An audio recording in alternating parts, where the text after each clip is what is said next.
The Knights of the Zodiac shine in Marvel. This video is purely for entertainment and does not infringe on copyrights or laws. The rights to the novel and image belong to the original author. We do not claim ownership. Don't like waiting and want to listen to this fanfic in full now? Subscribe to our Patreon, where you'll find the best fanfics. Chapter 293. Daisy and Lorna. Daisy Johnson, a future SHIELD agent, codenamed Shockwave, a powerful inhuman hero. Of course, the name that everyone is more familiar with is Skye. When she first appeared, she was a young super hacker. In the world that Lizzie experienced, Skye actually appeared quite early as in the plot of Iron Man 2. She was a hacker codenamed Hyde at the time, and was introduced to Lizzie's team by Parker to help deal with Ivan Vanko. At the end of the incident, Lizzie guessed her identity and finally half-forced and half-invited her to the Child of the Stars orphanage. Lizzie didn't expect that this girl would stay here all the time,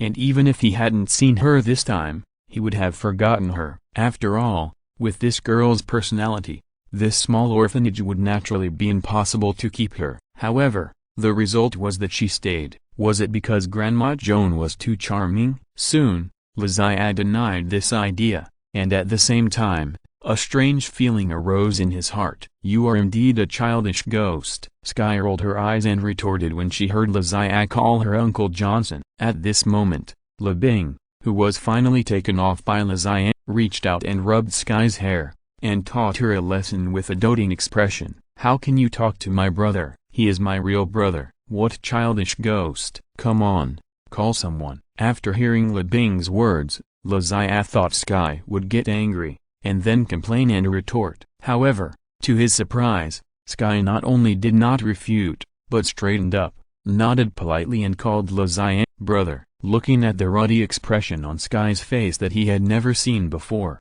Lizzie said that his worldview seemed to be about to collapse. On the other side, LeBing gently hugged Skye and smiled. "That's right." Turning his head, seeing Lizzie's surprised expression, LeBing was stunned at first, then smiled and patted his chest. "Don't worry, brother. Although we are no longer in the orphanage, and you are still running around everywhere all day, I have never let go of the orphanage. Now I have taken control of this place. No matter how old the children are, they are all my little brothers." Lizzie looked at Skye, who had an obedient expression, and then looked at LeBing, who had a smug look on his face, and couldn't help but sigh. "I was wrong.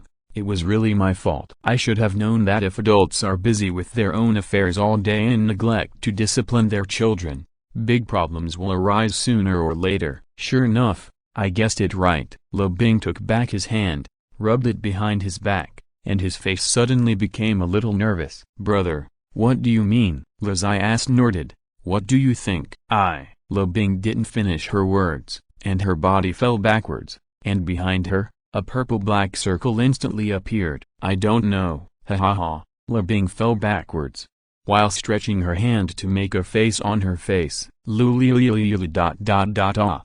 when LeBing lay down, thinking that he could escape from Lizzie's control through the portal like he did before, a golden light curtain suddenly appeared in front of the portal. Bang! LeBing's butt hit the light curtain, and then bounced back, bouncing towards Lizzie at a faster speed than before. "Playing tricks with me? Do you think you can escape?" Lizzie snorted, and at the same time reached out to grab LeBing's arm. However, before Lizzie could hold on firmly, a thin little hand next to him suddenly reached out. It was a white, tender and soft little hand, belonging to a thin teenage girl. But just this hand made Lizzie have to give up grabbing LeBing. "What is this? A shock field?" In front of the little hand, the air was inexplicably vibrating, and an invisible ripple attacked Lizzie. If he hadn't discovered it quickly, he might have been directly blown away by the shockwave. The shockwave girl Daisy Johnson. It seems that although this little girl is young, she has already learned to use her own power. Sure enough,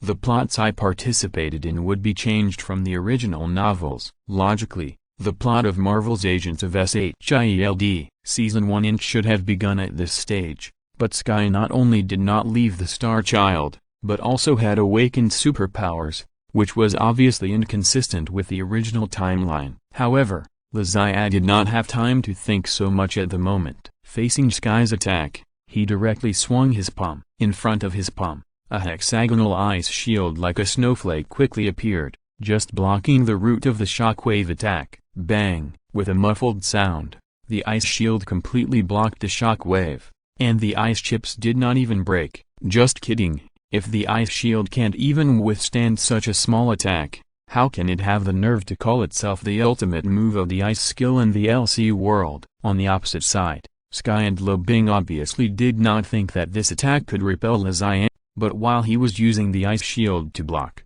the two held hands and got into a newly opened space portal again. This time, Le Zian did not have time to block it with the crystal wall, and could only watch Le Bing disappear in the space portal with a grimace. These two naughty kids. Le Zian dispersed the ice shield in his hand, and the next moment he was ready to use the small universe to search for the location of the two, and then use teleportation to beat them up.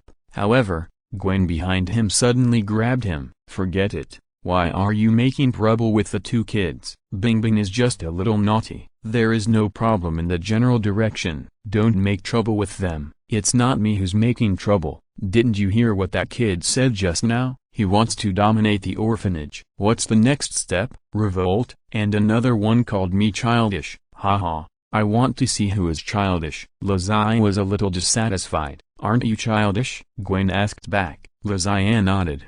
Of course. It must not be childish. Gwen rolled her eyes at him and whispered, then why do you always want to drink nay now? Le Zian snorted. Jiaozi said, food and sex are human nature. Note that this sentence is not said by Confucius, nor by Luxan, but by Jiaozi. Gwen also snorted. Do I need you to explain so much? I don't have to take the Chinese level 4 exam. Outside the orphanage, in a shabby-looking small building, a purple-black space portal suddenly appeared, and Le Bing and Sky fell out. Bing Bing, Daisy, what happened to you? Did you fight with anyone? Before the two of them stood firm, a little girl with green hair beside them hurriedly asked. Le Bing originally had an English name, but later gave it up because of Le Zian. Now everyone calls her Le Bing, or Bing Bing. Seeing the little girl with green hair, Le Bing smiled and comforted her. It's okay, Lorna, we're just joking. I hope that guy thinks so too, Sky added. Chapter 294 Athena's Marvel Alliance Heroes. After chatting with Grandma Joan and Old Lee for an afternoon and having dinner at the orphanage, Le Zian and Gwen said goodbye and left. Le Bing and Daisy did not come back until the two left. Grandma Joan seemed to be accustomed to this, and Le Zian did not say anything. After all, with the current abilities of the two girls, the evil forces and queens were lucky to be able to keep the base crystal, and no one would take the initiative to cause trouble. What Le Zian did not know was that after he and Parker slowly gave up the identity of city heroes for various reasons, Le Bing and his group of rising stars were slowly replacing their positions in the past. Among them, the Athena's Marvel Alliance heroes composed of Le Bing, Daisy and Lorna has already had a considerable influence, and is not inferior to the Zodiac Guardians of the Year. Some people who are curious about them simplified their group names into two words because they are too long.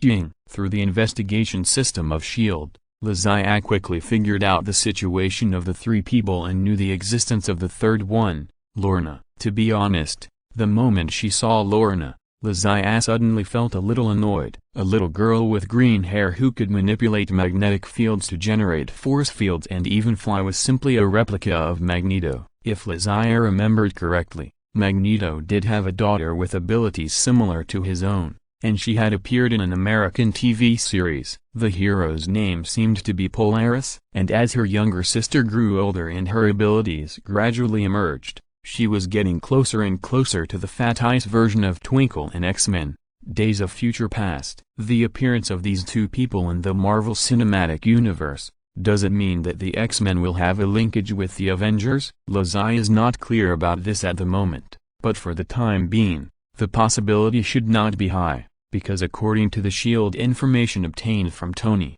there is currently no record of the X-Men organization. It seems that many things can only be answered by waiting for time. However, with Twinkle and Polaris, plus a Shockwave girl whose abilities were developed in advance, Le Zian is still relieved about the abilities of Name's three children. Of course, it is reassuring but the necessary protective measures still need to be taken. Max, the Electro, who was somewhat bored because of Parker's departure, was dragged out by Lysia. When Lysia found him, Max was getting drunk in the bar. Sister Margaret's bar has become Max's base camp. As long as he is not recruited, he will stay here. This place is different from ordinary bars. It is a place where mercenaries gather. The mixed crowd means that life here will be more exciting. Gradually, Max has become the king of Sister Margaret. All the mercenaries who once wanted to stab him have become his little brothers in the end. No one here calls him Electro, and the name of Electro is gradually abandoned. His new name is Electric King. However, although he has become a king, Max's life is not happy, and he is even a little lonely. Loneliness is not only because of invincibility, but also because the most important man in his life is no longer in Twisting Waste City. Hey, why are you here? Seeing Lysia, Max's mood fluctuated a little. He raised his eyes and looked behind Lysia, but did not find the expected figure, and then fell silent again.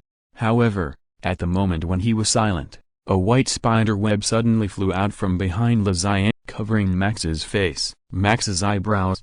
Well, he no longer has eyebrows. Max's eyes lit up, and he jumped up from his seat in an instant, turning into a flash of lightning and rushing behind Lysia. Bullshit. However, a photo of Spider-Man was like a basin of cold water, extinguishing his enthusiasm. It's not Peter, it's Picture. Lysia took Parker's photo and a spider silk launcher and waved it in front of Max. You miss Parker so much. Why don't you go to John Bull Country with him, and do justice with him there? It's better than being decadent here. After hearing what Lysia said, Max turned into a loser and fell back to his seat. Why would I go there? He went there with Jessica. What would I do if I went there? A light bulb. Lysia glanced at Max and couldn't help laughing. If you really go, this light bulb is worthy of its name, and it has its own electricity, so you don't have to worry about power outages. You can also use it as a power bank for them, charging their phones and iPads. Hearing Lysia's laughter,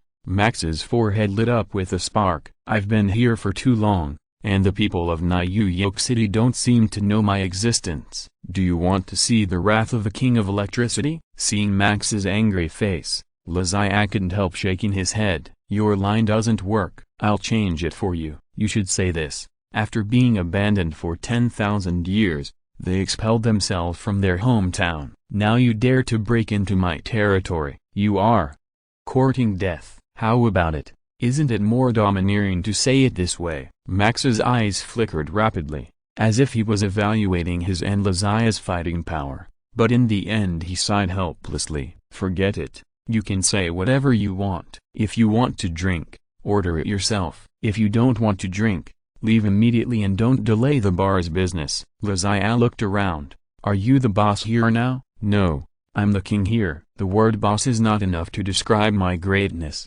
Haha. Lysia waved over the bartender and ordered a glass of milk. Drinking milk in a bar, you've never seen it before. Lysia drank a glass in one gulp, slowly replenishing the protein that he had been rapidly lacking recently. This time, I came to you for something. Not interested, Max said with a look of despair. I'm going to ask Grid to fight for my life. Of course, this Peter has nothing to do with it, so you shouldn't be interested. Of course. Okay, then let me be frank. Have you heard of Nang, the heroic group that has been active in Twisting City recently? Max was finally moved. I've heard a little about it. After Peter left, the city heroes of Twisting City disappeared. Nang is the replacement of the Guardian of the Zodiac. Wrong. Lysia shook her head. I prefer to call them inheritors. The Guardian of the Zodiac, which Peter founded and fought for half his life, would be a regret of his life if it really disappeared when he left Twisting City. And now,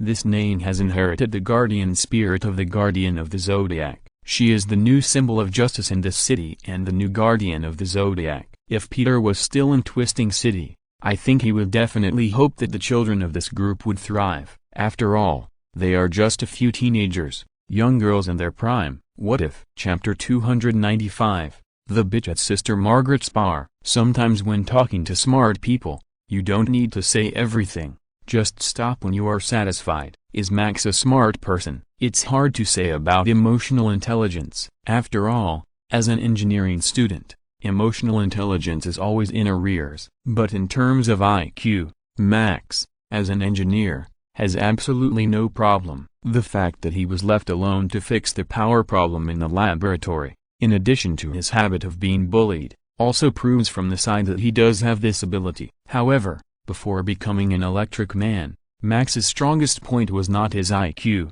but his temperament. With his gap teeth and fluffy hair, he has always been very good at temperament. As a silver saint with amazing combat power, Lazaia easily fooled Max, who has a touching emotional intelligence. With his poor words, Bing and the others have a relatively proper arrangement. After dealing with Max, Lazaia stood up and prepared to leave Sister Margaret's bar. When he reached the door, he didn't have time to reach out before the door opened by itself. Facing him, a tall but slightly hunchbacked young man with the flat head walked in. "Hi." Seeing Lazaia, the man smiled and greeted him. Lazaia nodded to him, and while greeting him, her eyes were looking at his t-shirt and fleece coat. "It's so cold, can you handle it dressed like this?" The man smiled and patted his chest. "Of course, you're new here, otherwise you wouldn't have heard of my nickname Sister Second. Have you heard of Electric King?" After Lazaia nodded, the man suddenly raised his eyebrows. "I'm Electric King's younger brother, Electric Little Motor. Want to experience it, brother?" As he said that, the man held his head with one hand and pressed his hips with the other hand, making a classic MJ hip-thrusting dance pose. "Believe me, it's very powerful and very exciting." Seeing the man's smug look, Lazaia suddenly laughed, and said politely while laughing, "My friend, you are sick." PFFT, the bitch burst out laughing. "Are you kidding me?" "Trust me, man, don't joke with your own asshole, or you will lose it in the toilet of the bar." Laughing, the man reached out to pat Lazaia's shoulder, with a mean look on his face. However, his hand suddenly stopped halfway. Not only his arm, the bitch found that his whole body stopped, unable to move at all. "Your little brother?" Lazaia turned around and asked Max. Max waved his hand without turning his head. "Just a little brother, please do as you please." "Okay," Lazaia nodded, and then came to the bitch who was fixed by telekinesis. "I told you that you are sick. If you don't believe me, go check it yourself. Cancer is not a dream." After that, he just brushed away and didn't do anything to the bitch. It was not worth it. It was not until a few minutes after Lazaia left that the person who was fixed regained his ability to move. Facing a group of bad friends who came up to mock him, he waved his fist viciously. "Are you doubting that my gun is not sharp? Get out, weasel. Have a glass of lip service." After dispersing the onlookers and asking the bartender for a glass of wine, the bitch came to Max. "Boss, where did that guy come from? He seems to have some skills." "Some skills?" Max shook his head. "Stupid-oo-doo-doo. Keep your ignorance well. This will be the last kindness of the world to you." "Boss," the bitch reached out and touched Max's forehead. "You don't have a fever. Have you drunk too much? Why do you talk so much? It makes me feel out of place." "Ha." Max smiled and said nothing. After leaving the bar, Lazaia received a call from Tony, and then returned to the Avengers headquarters in the Stark Industrial Building. "Do you remember the word you mentioned to me before, quantum channel?" Tony said straight to the point when they met. Lazaia nodded. He had just mentioned this word a few days ago, and there was no reason to forget it. "It's like this." Tony stretched out his hand and swiped it in front of his eyes, and a virtual projection image appeared in front of Lazaia. "After hearing you mention this word, I was somewhat interested. After I came back, I have been researching and looking for information in this area. And then I found this." On the image, there was the face of a somewhat old white man. "Hank Pym." Tony pointed at the man's face and said, "A genius who independently developed a set of superparticles that can freely change the size of objects." Because of the existence of this superparticle, Hank Pym and his wife Janet Van Dyne became superheroes of that era and were active on many battlefields. Tony waved his hand, and the image changed again, and two figures wearing full covering armor appeared. The two of them are called Ant-Man and Wasp. They were once famous figures in S.H.I.E.L.D. Even my father, Howard Stark, one of the founders of S.H.I.E.L.D., had to give him some respect. However, due to some things, Janet the Wasp went missing, and Ant-Man Hank also left S.H.I.E.L.D. So that later, Not only did the legend of Ant-Man disappear in the world, but there were also few records about Ant-Man inside S.H.I.E.L.D. If it weren't for my father, I wouldn't even be able to find these materials. Lizzie looked up at the information in the image, and the memory of Ant-Man in her mind gradually became clear. Hank Pym, the first-generation Ant-Man, was a hero of war and a defender of peace. Well, that's what the S.H.I.E.L.D. information said. Not only did he invent the Pym particles of the super bunker, but he and his wife also turned into a male and female hero, and they were all over the world. It's a pity that although the two were smart and powerful, they would still go to extremes. When they found that there was no way to break through the outer packaging of the missile, they chose to shrink themselves to molecular size so that they could enter the missile and destroy it. There are obviously many ways to stop a missile, whether it is to enlarge oneself and use wind resistance and weight to suppress the missile, or to shrink the missile to the size of a bullet,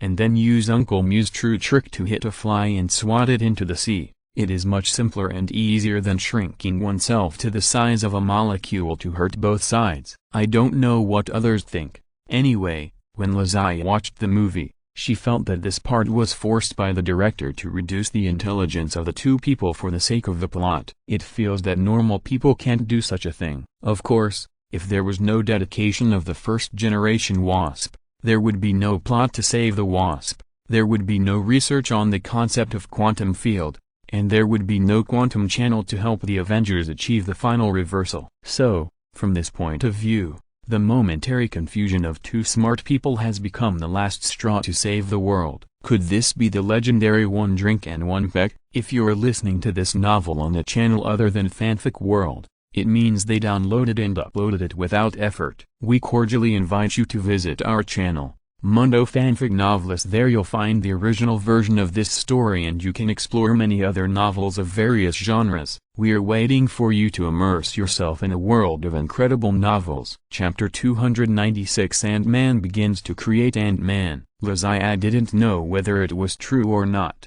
What he wanted to understand now was why Tony suddenly mentioned this to him. Actually, at the beginning, this was just a research out of interest. Because you mentioned the concept of quantum physics, I just happened to have some free time so I studied it. After hearing what Tony said, Lizzie couldn't help but interrupt. Have you completed the update of your battle suit? Tony knocked on the blackboard. This is not the point. Also, don't interrupt. Okay, you continue, I said. At the beginning this was just an aimless research. Just like countless accidental discoveries in science, curiosity is the fundamental driving force for the advancement of human technology. Isn't it laziness? Lizzie raised his hand weakly. I feel that many technological inventions seem to be designed to make lazy people lazier, such as takeout so that people don't have to go out. Seeing Tony's increasingly dark face, Lizzie decisively shut up. Let's talk about takeout. Ugh, let's go back to quantum physics. In fact, the concept of quantum physics was born more than 100 years ago, and the most famous experiment in quantum physics is the Schrödinger's cat that we often hear about. Regarding the Schrödinger's cat experiment, it talks about Tony is not really that easy to teach, but after being ruthlessly defeated by Lizzie in all aspects that he was proud of, such as handsomeness, height and fighting ability, he urgently needs to regain some confidence in other aspects. In terms of knowledge, Lizzie's character as a poor student is also firmly established. However, when hearing the word Schrödinger's cat, the poor student Lizzie still raised his hand enthusiastically. I know this. Schrödinger, the cat abuser, is a scumbag in every field. You should be thankful that Schrödinger likes cats, not women. Otherwise, I'm afraid you wouldn't be here to give me a lecture calmly. After all, women are innocent. Then cats are not innocent, Tony said angrily, but then he lowered his head helplessly and pinched his eyebrows fiercely with his fingers. What's wrong, old shit? Why are you fat? Do you have a headache? The surgery you did with us was not thorough before, leaving sequelae? If you have any questions, you must tell me. My Holy Grail is at your service at any time. The efficacy of the Holy Grail plus the urine of boys can't say that it can cure all diseases, but it can definitely prolong your life. If you say one more word, I will tell Gwen about your affair with Natasha and Hill. Tony couldn't stand it anymore and finally used his trump card. Lazia shut up instantly and made a zipper gesture on her lips, with an innocent look on her face. "Brother, the current international security situation is not good, and the internal harmony problem is becoming increasingly severe. Please be careful with your words. I don't want to lose Gwen, and I don't want to go to the small black room again. Then shut up and listen to me quietly." Tony glared. "Okay." Lazia gestured. "Okay, I'll continue to talk about Schrödinger." "Forget it. I guess you're not interested in quantum physics. I'd better get straight to the point." Lazia nodded quickly and said, "Just say it directly, don't be polite with me." "I checked a lot of information. Although I didn't find the direct reason why Hank Pym left S.H.I.E.L.D., I did find some unexpected things. After disappearing for nearly 30 years, I finally found out Dr. Pym's recent whereabouts through special channels, and his behavior is very strange. He set a trap and let a criminal who had just been released from prison steal his full set of Ant-Man equipment. He is currently sending his daughter, Hope Van Dyne, to train that guy. He seems to want to train him into a new generation of Ant-Man. What do you think about this?" Tony said a lot and asked Lazia. Lazia seriously widened her innocent eyes. "Speak," Tony shouted. Lazia was a little helpless. "Didn't you say that if I say one more thing, you will talk about me to Gwen?" Tony slammed the table heavily. "Am I kidding you?" "Well, the fact that Pym's daughter doesn't have his last name is really none of my business." Seeing that Tony was about to go berserk, Lazia quickly put away his funny expression and his IQ began to return. "To be honest, I don't know why Dr. Pym would like a criminal who just got out of prison. Maybe it's because such a person needs a chance to be recognized and is easier to be manipulated, or maybe it's because this person has the temperament that Pym values." Lazia already knew all the things Tony said in the plot of Ant-Man 1-inch, but as he said, he really didn't understand why Scott Lang was chosen by Pym. He has low education, poor skills, and no matter from his background or his later performance, Scott doesn't have any big shining points. Although the movie mentioned that the reason Scott went to prison was to help those who were deceived to get justice, he hacked into the company's account and directly transferred the money back to the victim. But this is at most a chivalrous thief, and a chivalrous thief played by a weak scholar who is powerless. But I think it's unnecessary to entangle the origin of this new Ant-Man. Lazia changed the subject and covered up the matter. "Popcorn movies, online cool articles, why bother with so many details? Just enjoy it. What we need to figure out now is what Dr. Pym is going to do." "I think that's why you asked me to come." Tony nodded. "In fact, when you're serious, you still act like a human being." Lazia rolled his eyes. "If you say that again, I won't be a human being." "Okay, go on." Tony spread his hands. "Let me analyze Dr. Pym's idea first." Lazia returned to seriousness. "According to SHIELD's information, the status of Janet the Wasp is missing, not sacrificed, right?" Tony nodded, although he didn't know the reason. This was indeed the case. "Okay, then in connection with the quantum channel I mentioned before, don't question how a poor student like me would know such a profound term as quantum channel. This is also not the point. Quantum channel involves a concept in quantum physics called the quantum field, which refers to the microscopic world at the quantum level. I'm not very clear about the details, but it is a world that is related to the real world but not equal to it. Then, let's make a bold assumption. Could it be that Janet is trapped in the quantum field? The reason why Pym is reluctant to say this is because he had a falling out with your father, and he doesn't want S.H.I.E.L.D. to interfere in the research of Pym particles by using the matter of saving Janet as an excuse. Another reason is that he is not sure whether this microscopic world exists or not, and whether Janet is alive.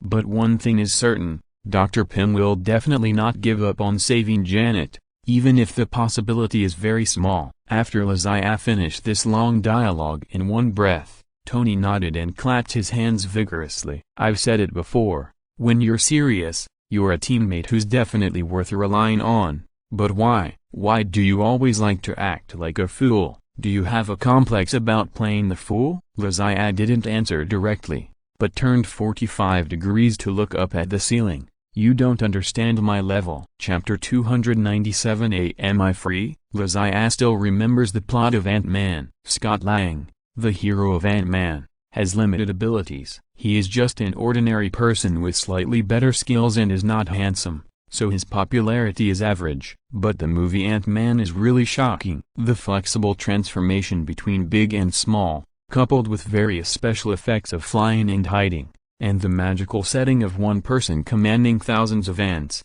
made many audiences in the cinema very addicted. Unfortunately, the heroine is really ugly and can't afford a, which drags down the level of the whole show. Does it mean that if you want to fly, you must lose weight, which will reduce the burden on a and help with endurance? I don't understand. Of course, in Ant-Man 1-inch, Hank Pym didn't go up to Scott Lang to be Ant-Man because he wanted him to help find his wife. At the beginning, his original intention was to stop Darren Cross, his former proud student, who now betrayed his beliefs. That is the first villain in the Ant-Man series, the Wasp Warrior. There is also a version that translates the villain into the Wasp. This character is obviously not right. The so-called hero is for the country and the people. How can a villain deserve the word hero? It is said that after Dr. Pym invented the Pym particles and became Ant-Man, he broke up with SHIELD, so he went into the sea and opened a technology company called Pym Technology. After that,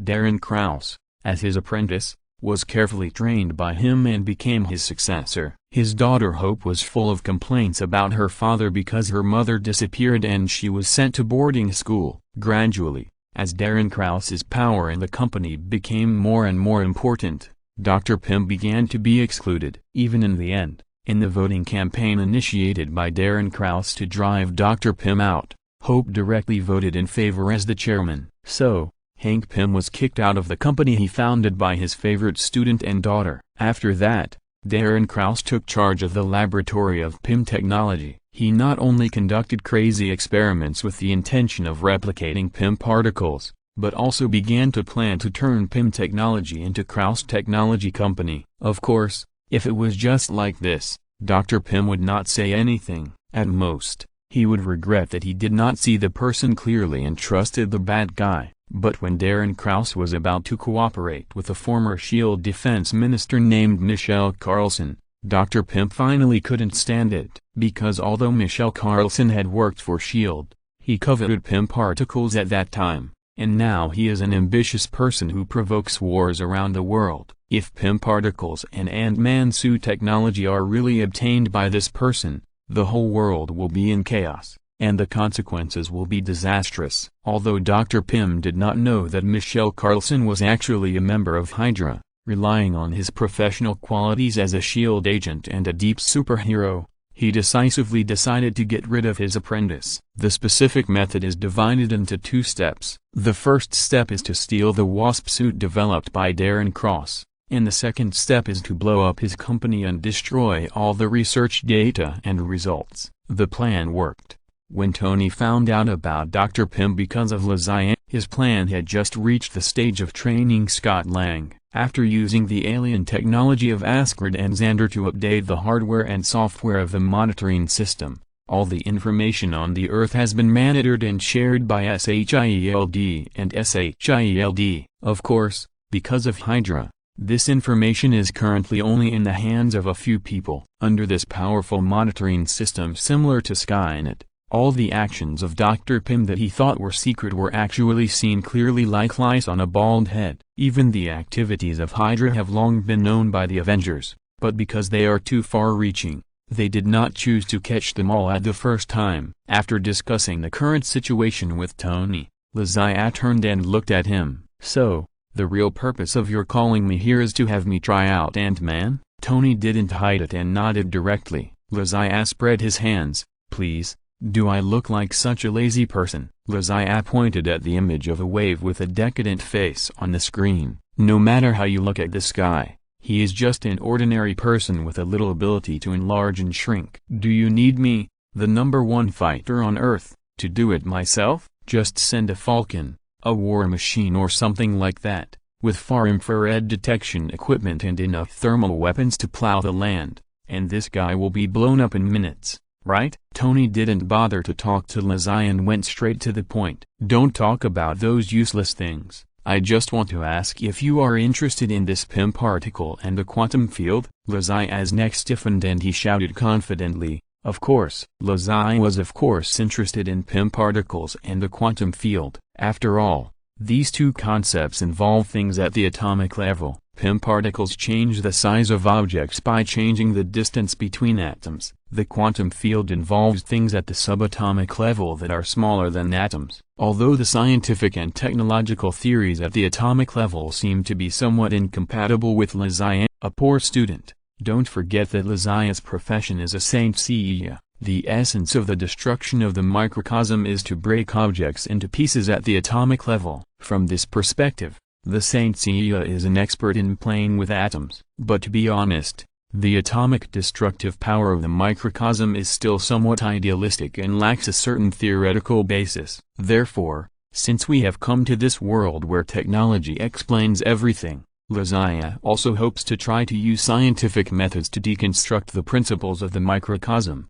As the saying goes, a wise man will make mistakes in 1,000 considerations, and a fool will make gains in 1,000 considerations. If a poor student takes it seriously, it may not be impossible to succeed. So? Tony looked at him with some amusement. So, you should upgrade your iron armor quickly, don't let it fall apart at that time, and don't expect me to be your babysitter all the time. After Lazai finished speaking, she left Tony's laboratory and headed towards the Avengers base under construction in northern New York. According to Lazai's memory of the plot and Tony's analysis, before Scott Lang started to destroy Darren Krause's plan, he would first go to this headquarters, which had not yet been fully built and temporarily assumed some warehouse functions. Here was stored something they needed for their operation. This thing was made by Dr. Pym and had been gathering dust here for so many years. Chapter 298 Juanhu New are really naughty. The new Avengers headquarters was originally a warehouse under Howard Stark's name. Considering that the current Avengers headquarters is directly located in the Stark Industries building,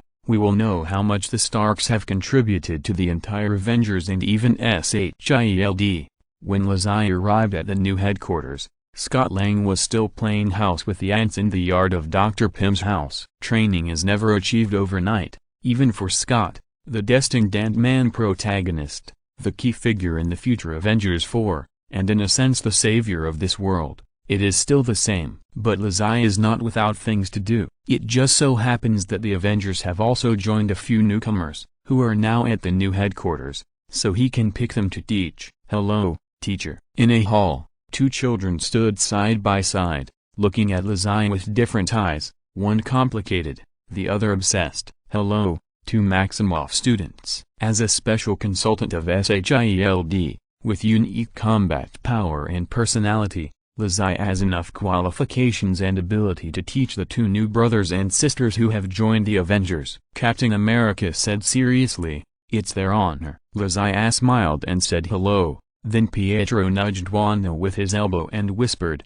we're in class, pay attention. I'm not paying attention. Wanda rolled her eyes at him, but her face returned to a serious expression. Actually, you can't blame her for being too obsessed. Look at how many famous stars nowadays are still rushing to take photos with Andy Lau. The reason is the same. Who made Dragon Ball Z the first and last belief in Wanda's heart? Ignoring the little actions of the two children, Lazai smiled and clapped her hands. Okay, stop talking nonsense. How do you feel recently? How do you feel after what happened to Scovia? Seeing Wanda's eager eyes, Lazai smiled and pointed at Pietro. Now you speak first. I'm so stupid. Pietro suppressed his complaining spirit and said with his neck stiff, it's just like that. The reason why he felt this way was because of the Scovia incident. Because of the appearance of Lazai, the difficulty was reduced, making him think that saving the world seemed to be very simple. Another reason was that he was not convinced by Lazai. Yes, on the flying island, Lazai was far superior to him in terms of killing speed and damage output. But so what? I just don't accept you, you bite me. As the fastest man in the Avengers, the middle school student Pietro is just like this. Even if you kill me, don't think I will give in to you. Well, I don't have too many feelings, But if the Avengers only do things like saving the world every day, then staying here is not bad. At least it won't be boring. Zodiac chuckled.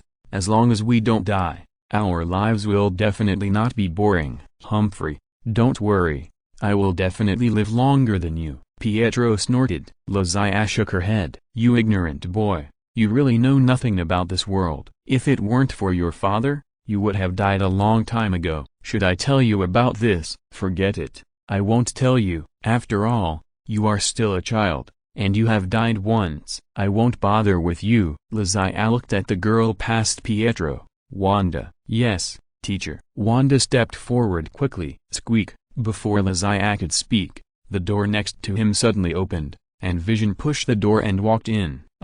Sorry sir, I didn't know you were here. I hope I didn't disturb you. No, you have disturbed us. Wanda turned around and muttered with a somewhat unhappy look on her face. For some reason, she felt that this robot was particularly pretentious and she didn't like it very much. Sorry, Miss Maximoff, I'm leaving now. Vision wanted to leave after saying that. However, Zodiac reached out and called him. Juan, come here too. How many surprises do you have for me? Bah, come here. It just so happens that I have to teach these two newcomers. Strictly speaking, you are also a newcomer to the Avengers, so come and listen to the class together. Can I join in? Vision's tone was still flat, and with that poker face, it made people feel a little noble. If you don't like it, just leave. Little pie, you can see him off, Wanda said while pushing Pietro next to him. What little pie? I'm your brother, Pietro shouted unhappily. So what if I'm your brother? The teacher can call you Ziopi,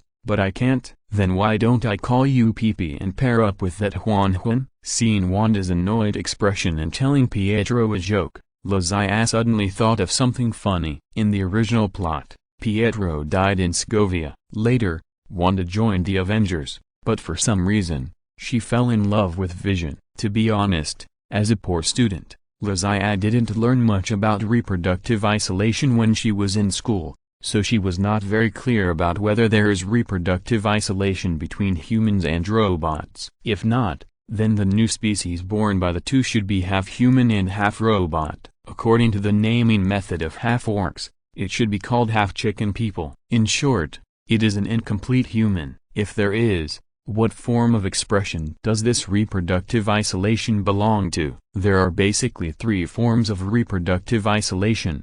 One is not to have offspring, the second is that the offspring is infertile, and the third is that they can't be called at all. Of course, as a poor student, this is not Zodiac's main thinking. What he thought about was that now that Pietro was alive and Wanda was obviously tired of Vision, and with the existence of Zodiac, the possibility of the two becoming a couple in the future was estimated to be very small. In this case, should we compensate Vision in another way? For example, as Wanda said, help him introduce another person named Maximoff. On the opposite side, Vision had come to Pietro, nodded politely, and then stood quietly, as if he didn't hear what Wanda said just now. Zodiac looked at these two people who were equally tall and strong, with handsome faces. Standing together, they actually had an inexplicable CP feeling, the kind of feeling that made countless rotten girls lick the screen. But Zodiac slapped himself fiercely. Tony was right. I really have nothing to do. Okay, Ziopi, stop arguing with Wanda. As a grown man, can't you give in to your sister? In the future, get closer to Vision. Learn how to be a gentleman. Teacher. Pietro raised his hand resolutely. Teacher, please don't call me Ziopi. My name is Maximoff. Call me Pony. Okay, Pie, sit down and listen, Pie, otherwise, just call me Ziopi. Chapter 299. I call you brother and you call me dad. You all know that we are going to ask her to cause trouble, so I won't say more. Zodiac said again after comforting Pietro. This battle is different from Earth. Not all of us have to fight for it, so after discussing with the captain, we decided to split up.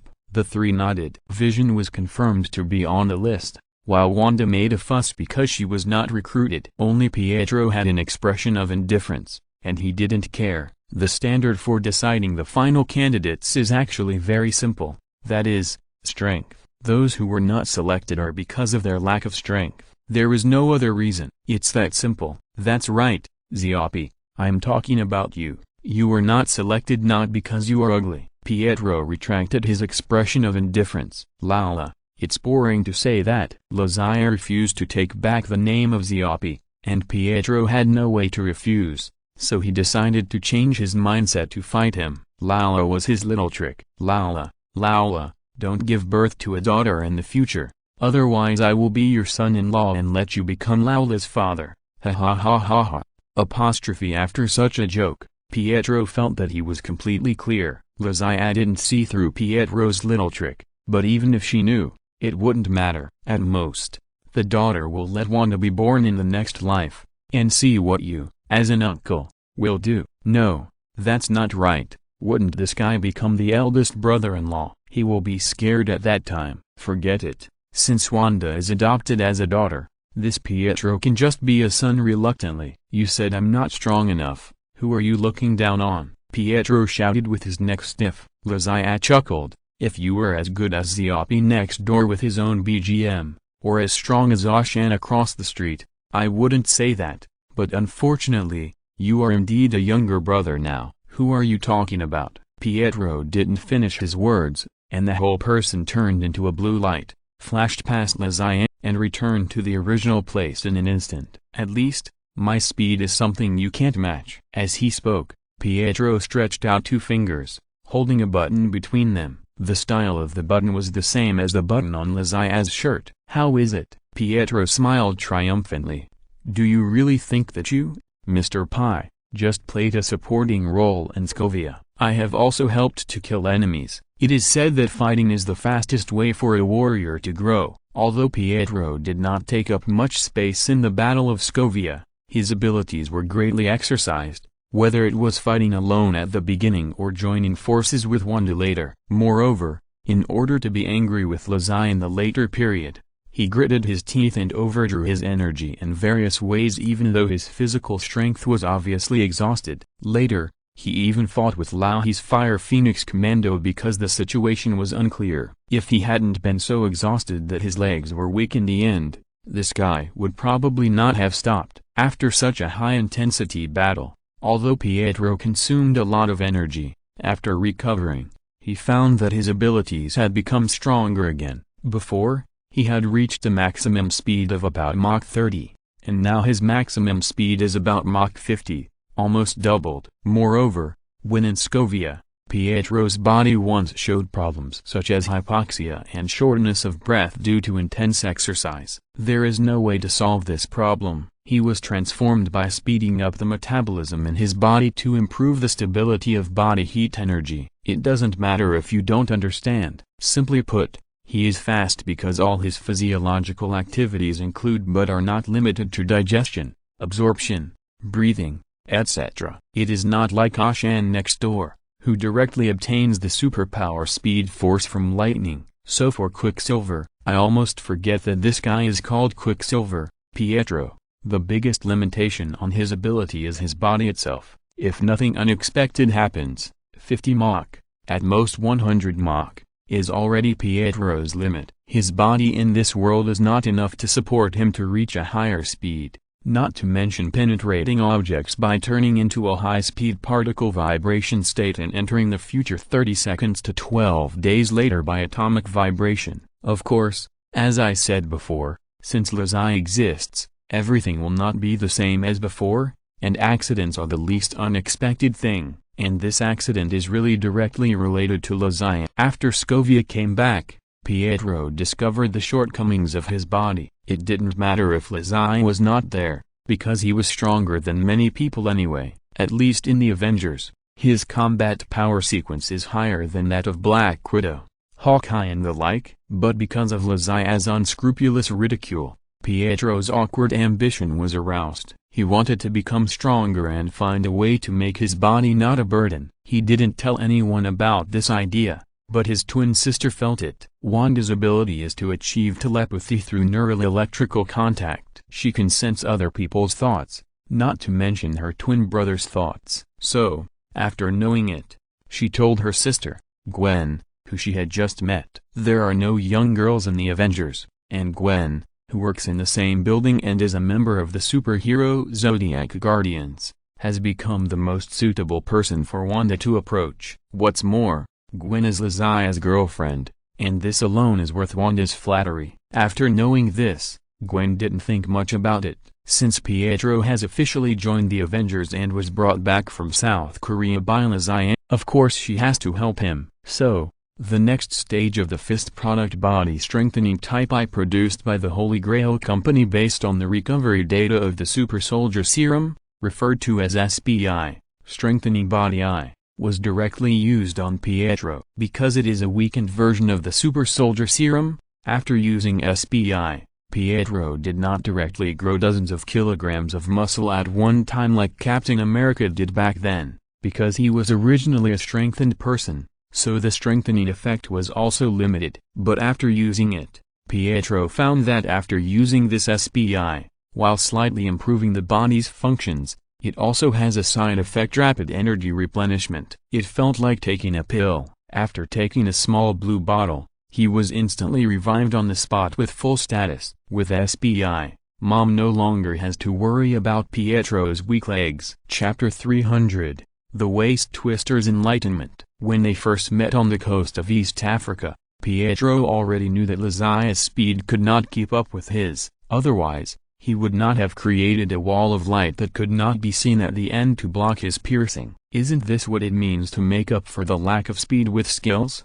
However, at that time, Pietro did not know Lazia's strength, and her speed was not as fast as it is now, so she was blocked by a wall of light on that side, leaving her sister on this side. This time, Pietro did not give Lazia any time to react, and directly turned on his maximum speed. He vowed to use a trick to wash away his shame. The button in his hand is the best proof. If I can take your button, I can take your life. The reason is that simple. As for the countless thick iron bars that bent after hitting Lazia but did not cause any damage, Pietro had long forgotten them. People who only live in the past have no future. Besides, just because the iron bar doesn't work doesn't mean that the iron spear and iron sword won't work either. You, Lazia, are not Sun Wukong, who can't die even if you behead him, nor are you Achilles, who has no weaknesses except the ankle. Pietro smiled smugly, holding a button in his hand, waiting to see Lazia make a fool of herself. However,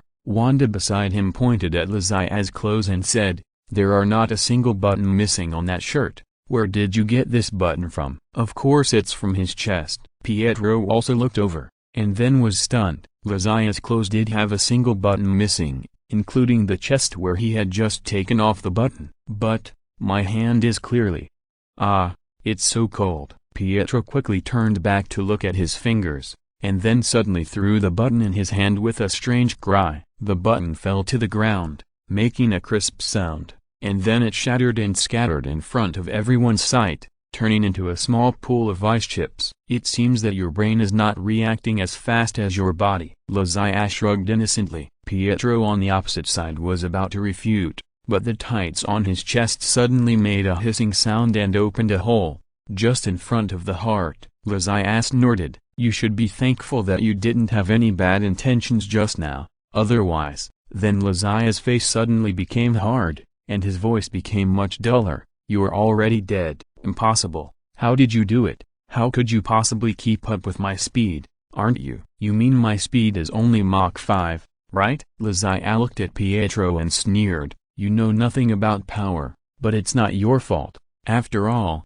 the realm of the Saint Seiya is not something that a mortal like you can understand." Although he mocked Pietro a little, to be honest, Lazia himself didn't quite understand it. The realm of the Saint Seiya does rely on enlightenment to improve. In order to achieve this enlightenment, some people close their eyes and meditate, some people cross their legs and sleep, some people plant flowers, some people forge iron, and some people quarrel with themselves while taking a bath. Of course, the treatment of the protagonist is generally to be half dead first, then explode, and finally forcibly improve the microcosm to a new realm, and the strength skyrocketed by 1,000,000,000 times. Commonly known as Zodiac. Lazia has tried all the above methods of planting flowers and meditating, including taking a bath and quarreling, but the results are not ideal. So much so that, after more than 300 chapters, the plot has reached Avengers 2. and he is still only at the level of a Silver Saint. Even among the Silver Saints of the SS era,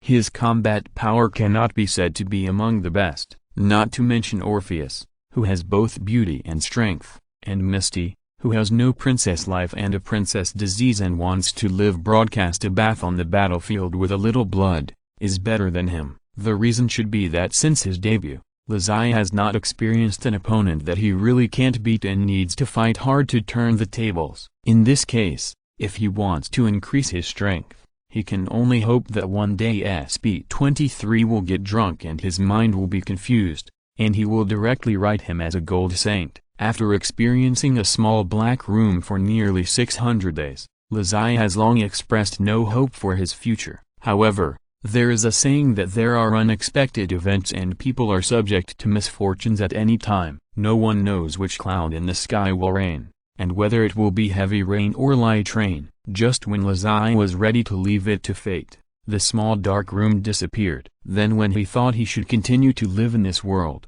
he suddenly had an epiphany. When miracles happen, there are usually no signs. That night, when Lazai returned to Twisting Waste City, because it happened to be Valentine's Day, his waist was unfortunately twisted. I thought that as a wounded person, the author would let him go due to force majeure, and he could have a good rest. But who would have thought that Gwen, who had been holding back for a year and a half, would explode? Lazai realized that the most twisted waist in Twisting Waste City was actually himself. Although everything was forced. That night, "You got me high." The extreme output was exchanged for extreme weakness, then emptiness, and a lack of interest in life, and then, Lazai realized. Isn't it amazing? After the epiphany, Lazai hadn't had a chance to go all out yet, so she didn't know how strong she was, nor did she know where her limits were. But when Pietro rushed over at Mach 50 just now, his movements looked like slow motion in Lazai's eyes. She made a button out of freezing air and handed it to him,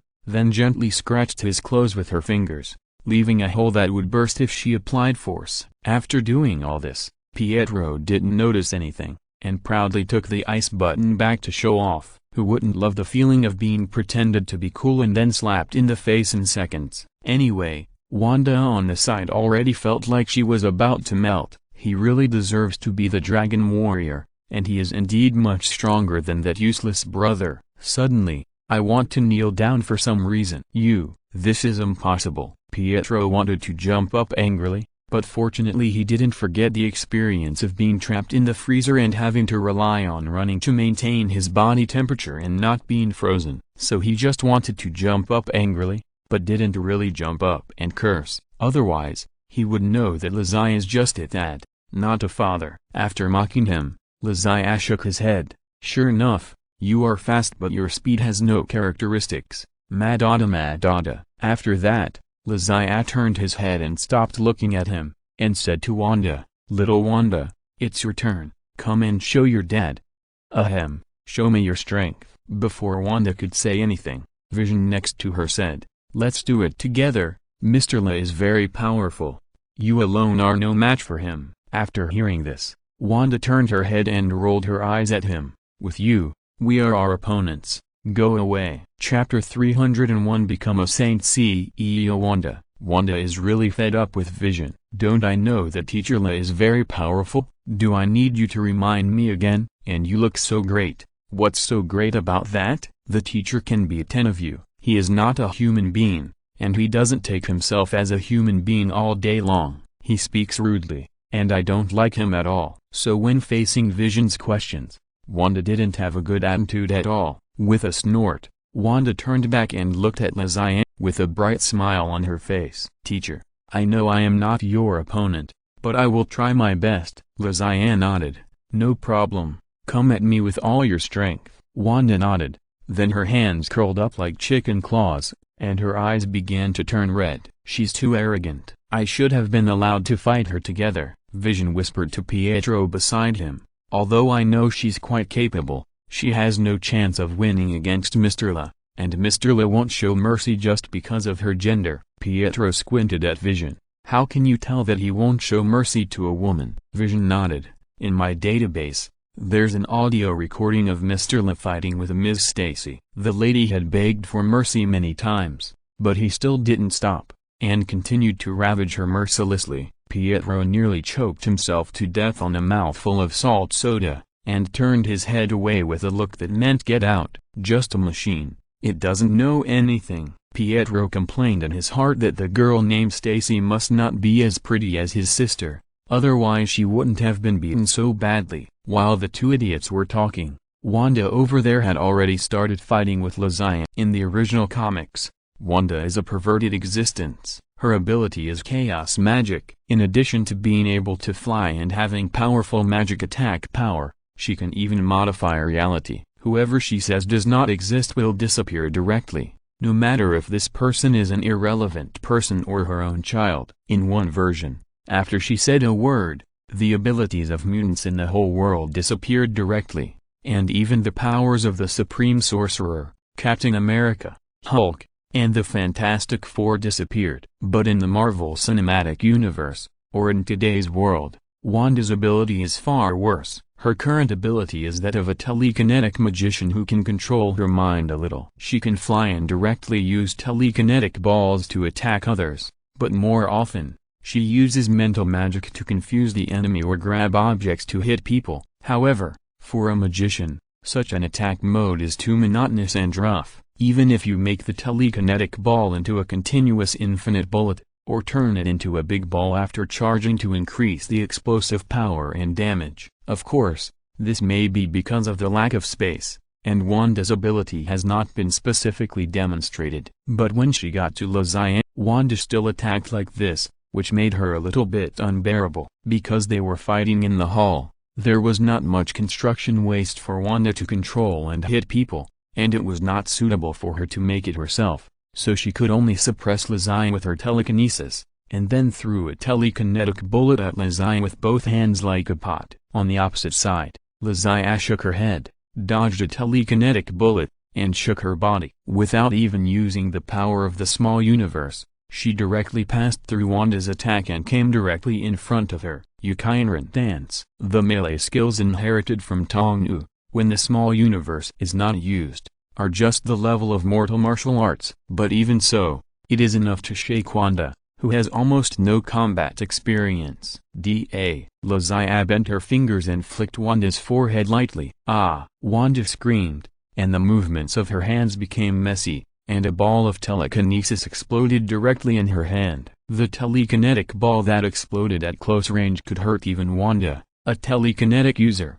However, at the moment when the telekinetic ball exploded, a stream of cold air suddenly climbed up and wrapped it up completely. With a snap, the cold air froze the telekinetic ball, then shattered and dissipated into ice chips all over the sky. Lazia looked at the dissipated ice chips, closed his eyes and shook his head. The wind from the central air conditioner blew the bangs on his forehead, moving like waves. No, it's too far behind. Teacher, I know my strength. Wanda admitted her mistake with a red face. It's not a problem of strength. Lazia continued to shake his head with his eyes closed. It's a problem of your consciousness. After saying that, Lazia still didn't open his eyes. What emerged in his mind was the scenes in the Saint Seiya plot where the Saint Seiya closed their eyes and pretended to be cool. He felt that he was so handsome now.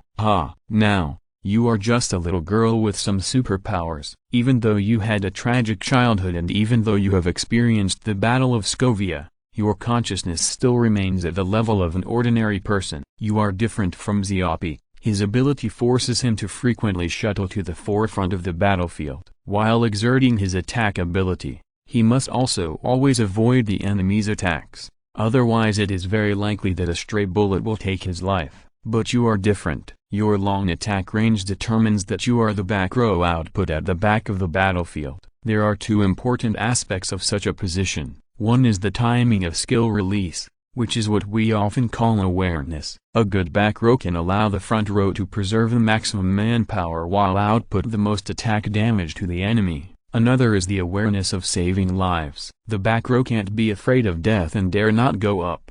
But they can't be not afraid of death and go up blindly, otherwise it will be easy for others to get close to them and then easily harvest their heads. Do you understand what I mean? Wanda blinked her two innocent eyes, nodded and shook her head. Although I don't understand it very well, It seems so powerful. Teacher, I hope to get your most direct and effective personal guidance so that I can better understand your meaning. Liza nodded.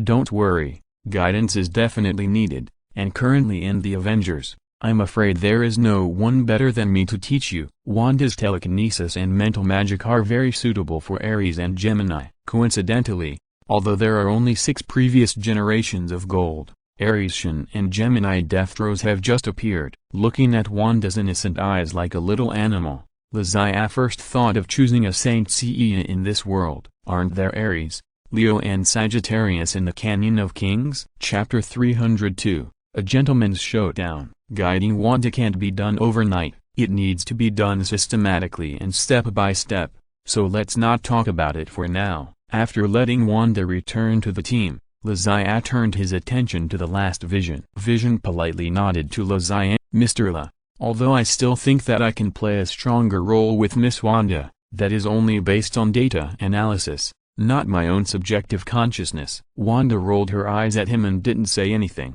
but she complained in her heart. Why should I cooperate with a machine like you, and as a robot? Where does your subjective consciousness come from? Subjectively speaking, I am actually looking forward to fighting one-on-one with you, Mr. La. Although the result may not be too good, it should be very interesting. At this point, Vision suddenly laughed. A machine face put on a smiling expression. To be honest, it was a bit scary, but Liza didn't care. No matter how scary Vision's smile was, could it be better than Tiger Lord who looked like purple eggplant E.T.? You're right, Liza said as she began to unbutton her shirt. Facing a contestant like Vision, she naturally couldn't be as casual as she was with Pietro. Pietro could be treated as a piece of shit and not be taken care of.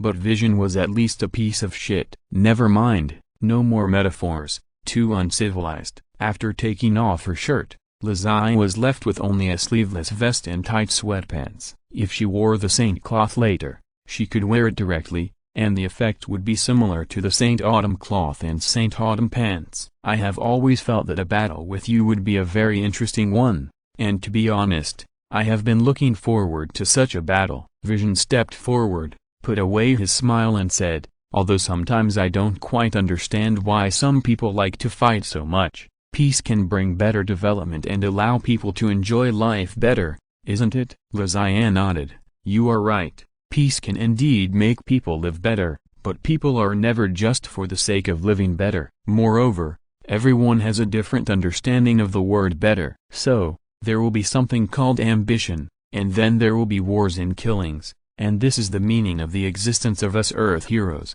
But that's not all, because, compared to the vast universe, the Earth is too small and the people on Earth are too weak. Even if we want to enjoy life and peace, there will always be people who will do everything they can to stop us. So, if we want to fight, we must become stronger. Only in this way can more people enjoy life with peace of mind. You may have heard of this saying, there is no such thing as a peaceful and quiet life in this world. It's just because someone is carrying the burden for us, and we are the people who are carrying the burden for this era. Liza finished speaking a line of words, which was not deafening, but it also made the 3 people in front of him feel different. Pietro, is this guy so talkative? How can he say so many empty words? I thought only the captain would give us a political lesson with a stern face. But, I will definitely not lose to you in carrying the burden. Wanda, the teacher's voice is so beautiful. Vision, I think I understand, sir. I have received your will, and in return, I will do my best in the next battle. I don't know if I will be the one who carries the burden for this world, but here, I am willing to be a whetstone, just to make your gun sharper. Liza was very upset. These lyrics are written. Fortunately, it was Vision who was the whetstone. If it was Wanda, the gun would not only not become sharper, but would become sharper and sharper. However, when thinking of this, Liza suddenly had a bold idea. Although Vision fell in love with Wanda in the later period, no one stipulated that he must be a man. As a machine, its gender is actually not accurately positioned. Would it be okay to replace it with a female Vision?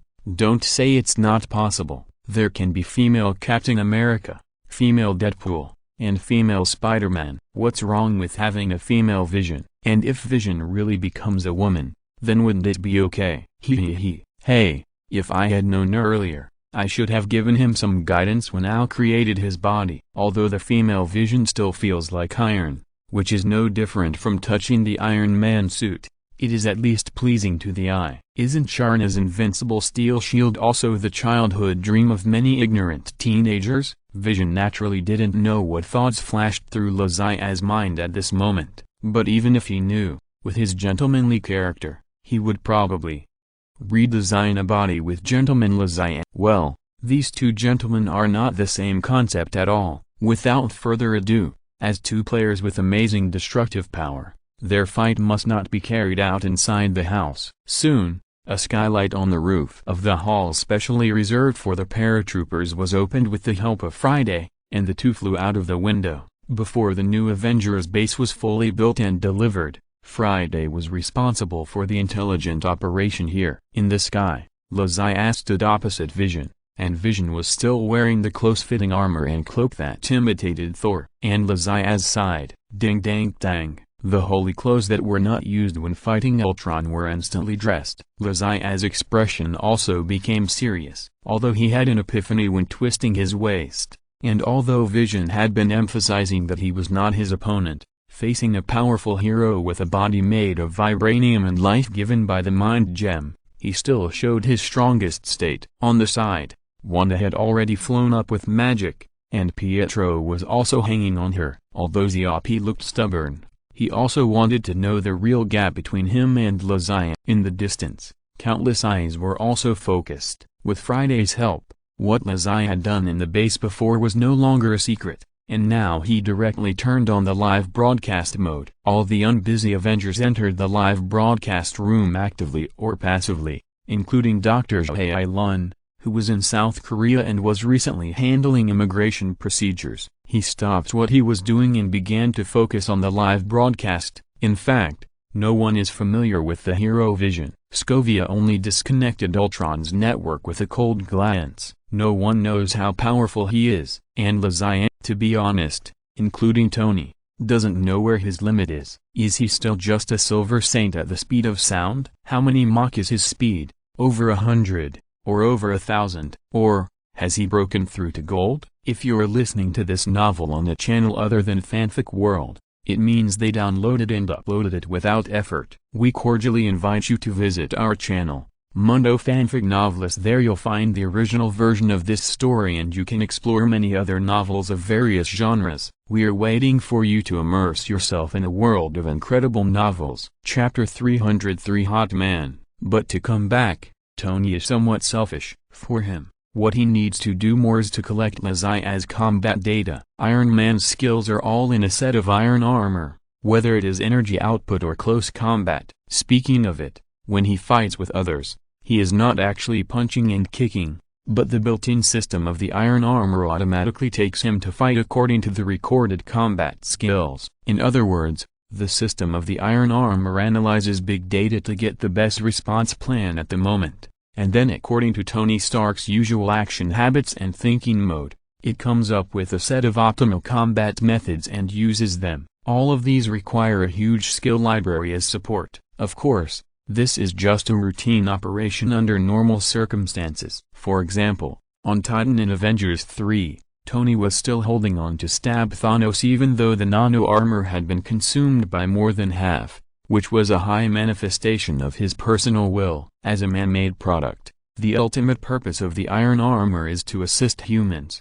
not to control humans. After turning on the remote observation mode, Tony's private office quickly completed the construction of the space model of the two people. In midair, the two little people who had shrunk countless times began to move. Whether it was the light effect, the sense of impact, or the final destruction effect, they were exactly the same as the scene. Sometimes it's that simple to steal skills. On the aerospace mothership, Thor, the god of thunder, folded his hands in front of his chest, and Thor's hammer stood quietly at his feet. Beside him, Loki looked interested. Guess who will win between the two of them? Thor snorted. This question itself is problematic. A man. Yo, Loki laughed with a pinched throat. Our invincible god of war actually began to doubt himself? Thor frowned, turned back and glared at him. Although he didn't say anything, his eyes had already expressed his meaning clearly. I am Thor, the god of thunder, representing the glory of the northern gods. You tell me this? Haha. Loki patted Thor's shoulder like an adult. Don't hold on. I've been through your mental journey. I understand what you've been through. From a high god, a figure in legend, to this barren land that he once thought was barren, where even a dog dared to come up and bite him. Who knows what Loki has been through? After Loki finished speaking, he found that Dr. Banner, who was operating an unknown instrument next to him, suddenly turned his head and looked at him, and he was instantly furious. What are you looking at? Get out of here, bastard! On the battlefield, Lazai and Vision didn't know that they were being watched, but even if they knew, it didn't matter. As a master, you have to be aware of and obliged to be the focus. Otherwise, why do you think Zim and Chuxu and Yi Gukeng have to fight on the top of the Forbidden City, and the tickets are limited and sold at a very high price? As the party with lower combat power, Vision took the lead in attacking, and a bright yellow beam of light shot out from his forehead and instantly hit Lazai's face. Needless to say, the speed of energy rays is the speed of light, and the temperature is quite high. The surface temperature of the sun is about 6,000 degrees Celsius. And the highest temperature of the Earth's core calculated by scientists is also about 6,000 degrees Celsius. This temperature is already terrible, not to mention humans. Even steel can be vaporized instantly. And the temperature of Vision's energy rays can reach 30,000 degrees Celsius. Even the strongest vibranium on Earth and the superalloy adamantium synthesized with vibranium as raw materials cannot withstand such high temperatures. In the movie Captain America 3, it was such a golden light diffraction that ruined the kidneys of War Machine James Rhodes, so that he bid farewell to the fun of Jink assassinating the King of Kin. And such high temperatures, Lazai's holy clothes can't withstand either. The holy clothes themselves are not very resistant to temperature. The silver holy clothes are better, and the bronze holy clothes will be frozen at -100 degrees. Similarly, the resistance to high temperatures is about the same. Much higher than ordinary steel, but not too much. Therefore, it is unrealistic to rely solely on the gigantic cloth to resist 30,00 degree energy rays. Some students may say that the cloth is a mythical creation and cannot be measured by ordinary temperature. With the blessing of divine power, its high temperature resistance will be multiplied countless times. But don't forget that the gem on Vision's head is an infinity gem, which is refined from the essence of 6 singularities containing infinite energy before the origin of the universe. If interpreted in the words of the Saint Seiya world, the infinity gem has a small cosmic power that transcends all senses and can even be compared to the will of the gods. Are the additional attributes of the attack from such a powerful cosmic treasure not enough to offset the divinity bonus on the cloth? Of course, back to the question. The Saint Seiya has never relied solely on the cloth for defense. The existence of the cloth, in addition to being able to resist the opponent's atomic destructive power to a certain extent, is also the biggest role of distinguishing status and pretending to be cool. You are bronze, I am silver. You are silver, I am gold. You are half-armored, I am fully covered and have a white cloak, which is 100 times more handsome than you. What's the matter? It's just that awesome. And don't you see, there is a school of Saint Seiya who likes to take off their armor to fight, and they are so strong that they have no friends. So, the strongest thing about Saint Seiya is naturally their own little universe, or the belief that their little universe will never go out. As I talk, I become idealistic again. In short, even a high temperature of 30,000 degrees Celsius doesn't work for Lazai. Although the energy beam came at the speed of light, at that moment, Lazai found that he could still dodge it if he wanted to. It turned out that at that time, he had really become stronger, so strong so suddenly that he couldn't believe it. This time, I have to thank Gwen. Lazai can have the current strength, which has nothing to do with Kavmov. It's all Gwen's credit. The soul compression that is as strong as he and the huge brute force that is enough to break the waist and spine made Lazai unconsciously establish the belief of transcending everything in the struggle and depression.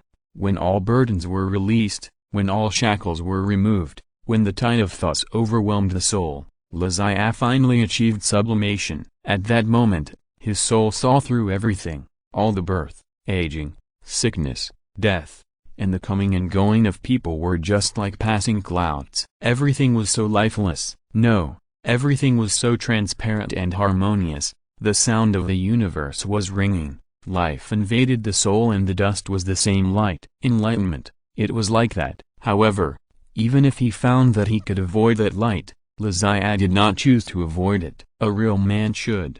Fuck him. Chapter 304 I'm afraid I'm already invincible. The ice shield took shape instantly and stood upright in front of his eyes, blocking the oncoming beam. The thin ice shield was almost transparent and looked like glass. It was reasonable that the light would penetrate it immediately. However, when the light beam collided with the ice shield, it did not penetrate through. Instead, it was like welding. Sparks flew in the fierce collision and noise. Lizaya raised one hand forward, posing a comfortable posture like a fairy pointing the way. In front of his finger, the transparent ice shield steadily blocked the 30,00 degrees Celsius energy beam. Not only did it not break, but it was very strong. The ice shield was originally the ultimate secret of the ice-type Aquarius Dugel. In Lizaya's hands today, it is even easier to use. In terms of defense, it is estimated that it is not much different from the original version. In the aerospace mothership, Captain America silently glanced at the red and blue star shield hanging on the side, and couldn't help sighing in his heart. We are both using shields, why can you be so handsome? I am like a turtle hiding in its shell. Well, a more handsome turtle. It's fine that your posture is more handsome than mine, and I can tolerate that your strength is better than mine, but the key is why you are more handsome than me. You will have no friends like this, you know. Vision's energy beam lasted for nearly a minute, and the power was already turned to the maximum. According to this output, it is probably enough to burn the earth through. However, such a strong energy output still did not break the thin ice shield, and even failed to make Lizaya show a nervous expression. In the end, it was Vision who could not bear such a strong output, and stopped first, with a bit of frustration on his poker face. Seeing Lizaya's calm and relaxed look, Vision knew that even if he continued, he would not get any other results except tiring himself to death. Seeing that Vision on the opposite side stopped, Lizaya also dispersed the ice shield in his hand, and then gently patted the non-existent dust on his hand. To be honest, your attack is already very powerful, but it's a pity that you are facing me. It's not that you are weak, but that I am too strong. That's right, don't doubt it. That's what I mean. The Vision on the other side put away his frustrated expression, lifted his cape behind him, and flew towards Lizaya. Vision has the ability to fly, but to be honest, his speed is not fast, not to mention compared with Quicksilver who is so fast that he can spit his skin, even compared with Iron Man who can explode with a sonic boom every minute. The speed value given by Marvel is 3, which means that it is beyond ordinary people, but not more than 700 miles per second, which is 1126.5 kilometers per second, less than Mach 1. In Lizaya's eyes, such a speed is insulting to the snail. Vision naturally knows this, but many things have to be tried regardless of whether they can succeed, just in case. While Lizaya was waiting with a heavy breath, Vision finally rushed in front of him, and before that, he even made up an aria in his mind in the tone of the spectators who didn't know the truth. So fast. Vision's fighting skills are average, but his strength is not small, and the force of a punch is also dozens of tons. Combined with his speed, this punch really has a bit of the flavor of Saitama's earth-splitting punch. Not to mention,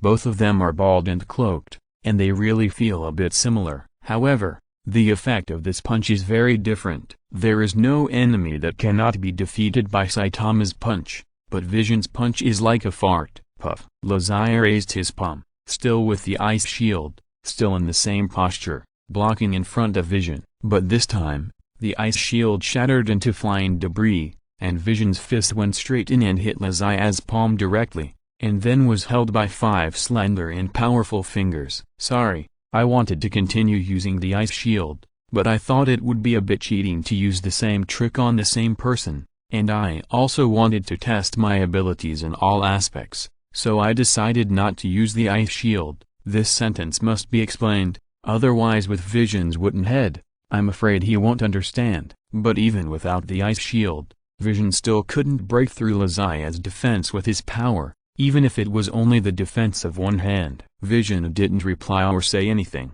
His hand was grabbed, but the mind gem on his head suddenly lit up. Swish! A beam of energy shot out and flew out, brushing against Lazia's hair. It's useless even if the distance is so close. The same move is ineffective against Saint Seiya. Lazia tilted his head and raised his other fist. Come and taste my iron fist of justice, the righteous shooting fist. The fist came instantly, and Vision had no time to react, and was hit in the face. Bang! Vision's head was hit and tilted back violently, but because Lazia grabbed one of his hands, his body did not fly backwards, but was pulled back again. On the other side, Lazia's fist did not stop. Zheng Yanyi shoot meteor fist. More than 100 punches per second instantly hit Vision's face. Although the color scheme was strange, the face that looked relatively stylish and even a little handsome was instantly deformed. And this time, Lazia did not use just an ordinary fist, but a meteor punch with the power of the microcosm. The power of the microcosm that can instantly destroy objects into fragments at the atomic level.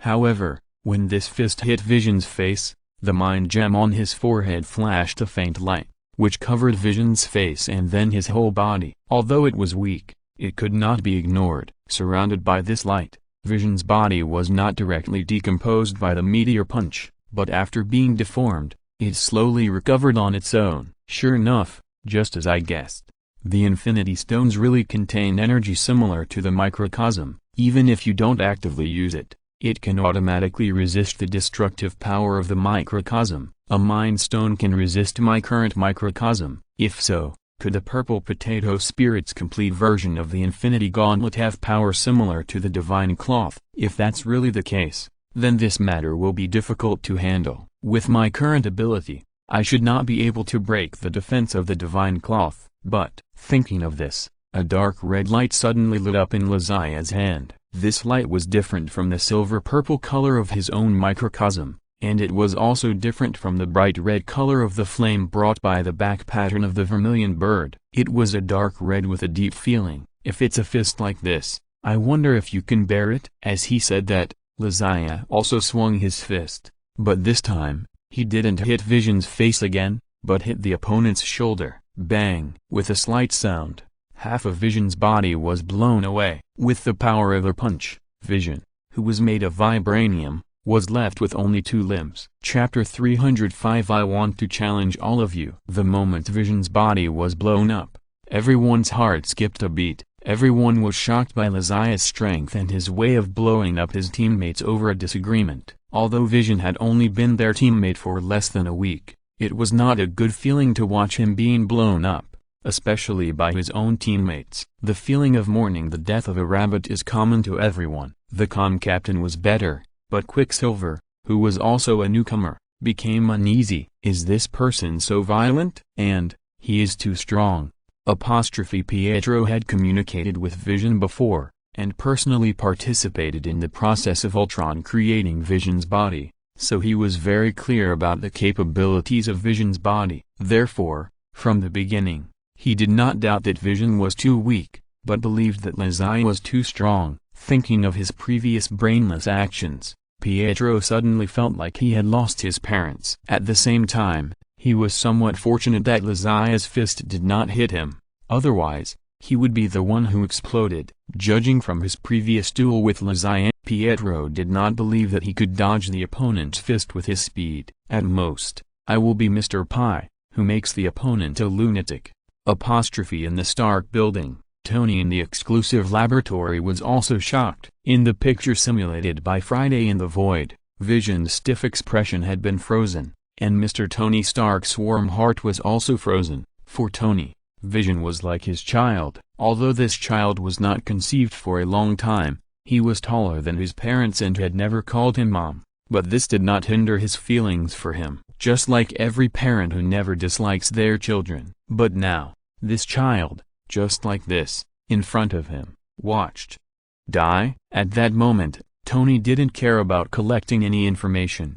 He just waved his hand, and a wall behind him slid open instantly, revealing a set of sexy red and yellow battle clothes. Then, without seeing Tony making any movements, the battle clothes automatically disintegrated and flew out, and then wrapped his body like a holy cloth. Then, with a bang, the French window glass was broken, and the red and yellow battle clothes were lifted into the air. Tony flew towards the north of the Twisted City. In the air, a larger fire than his followed, and Banner's voice came from the communicator. "What's going on?" "I don't know. Let's go and see first." The two greeted each other and no longer had interest in talking. They flew towards the Avengers base in silence. At the same time, on the aerospace carrier a little further away, Thor also swung the propeller of Thor's hammer in one hand and pulled Loki in the other hand to fly over there. Loki in midair struggled and shouted, "I won't go." "If you want to go, go by yourself. That guy is so cruel to his own people.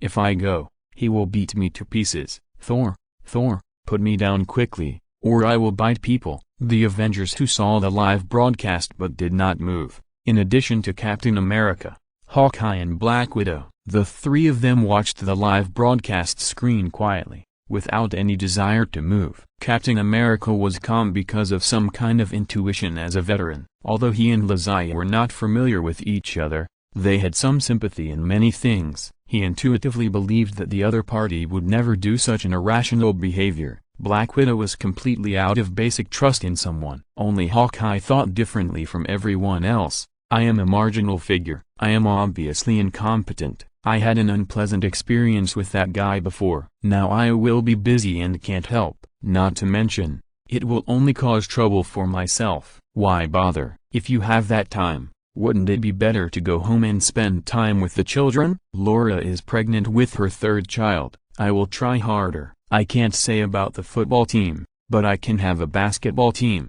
In the Avengers base, in midair, Lazai grabbed half of Vision's body with one hand and shook his head slowly. It was hard to tell whether he was sad or relieved. "Your attack is very powerful, just as I imagined, Mr. La." Vision, whose half of his body had disappeared, also had a weak expression on his face. The mind gem on his head was flickering and seemed to be going out at any time. Although Vision was a mechanical life, he had already left the scope of machinery. Now he would be injured and weak if he was stabbed, not to mention that half of his body was blown away. "Maybe I am really redundant with you here." Vision showed an expression that looked like a smile on his face. As a new life that was less than a week old, he was open-minded and could take it or leave it. "I hope you can use your power to protect this world and not let—" "Wait a minute," Lazai interrupted Vision's speech, which was like he was explaining his last wishes.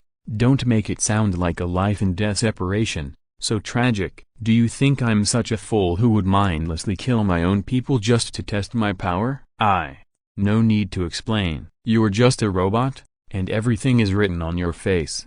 Do you really think you can fool me?" As he spoke, Lazai's hand lit up with a dark red light again, but this time he didn't clench his fist, but spread his palm and pressed it directly on Vision's weak body. The light flashed by, and Vision was stunned for a moment before he found that his broken body had been completely restored, and it felt no different from before. "This is—" Lazai raised a finger, and a dark red light jumped on his fingertips like a flame. "The power of the Reality Stone is one of the 6 strongest Infinity Stones in the universe, just like the Mind Stone on your head, but the power is different. The power of the Reality Stone is to turn thoughts into reality." In the movie Avengers 3, after Wanda reluctantly killed Vision for the sake of justice, he was resurrected by Thanos using the Time Stone and experienced the pain of brain removal again. Although the principle of Lazai's restoration of Vision's body just now is different from Thanos's, they both use the power of the Infinity Stones,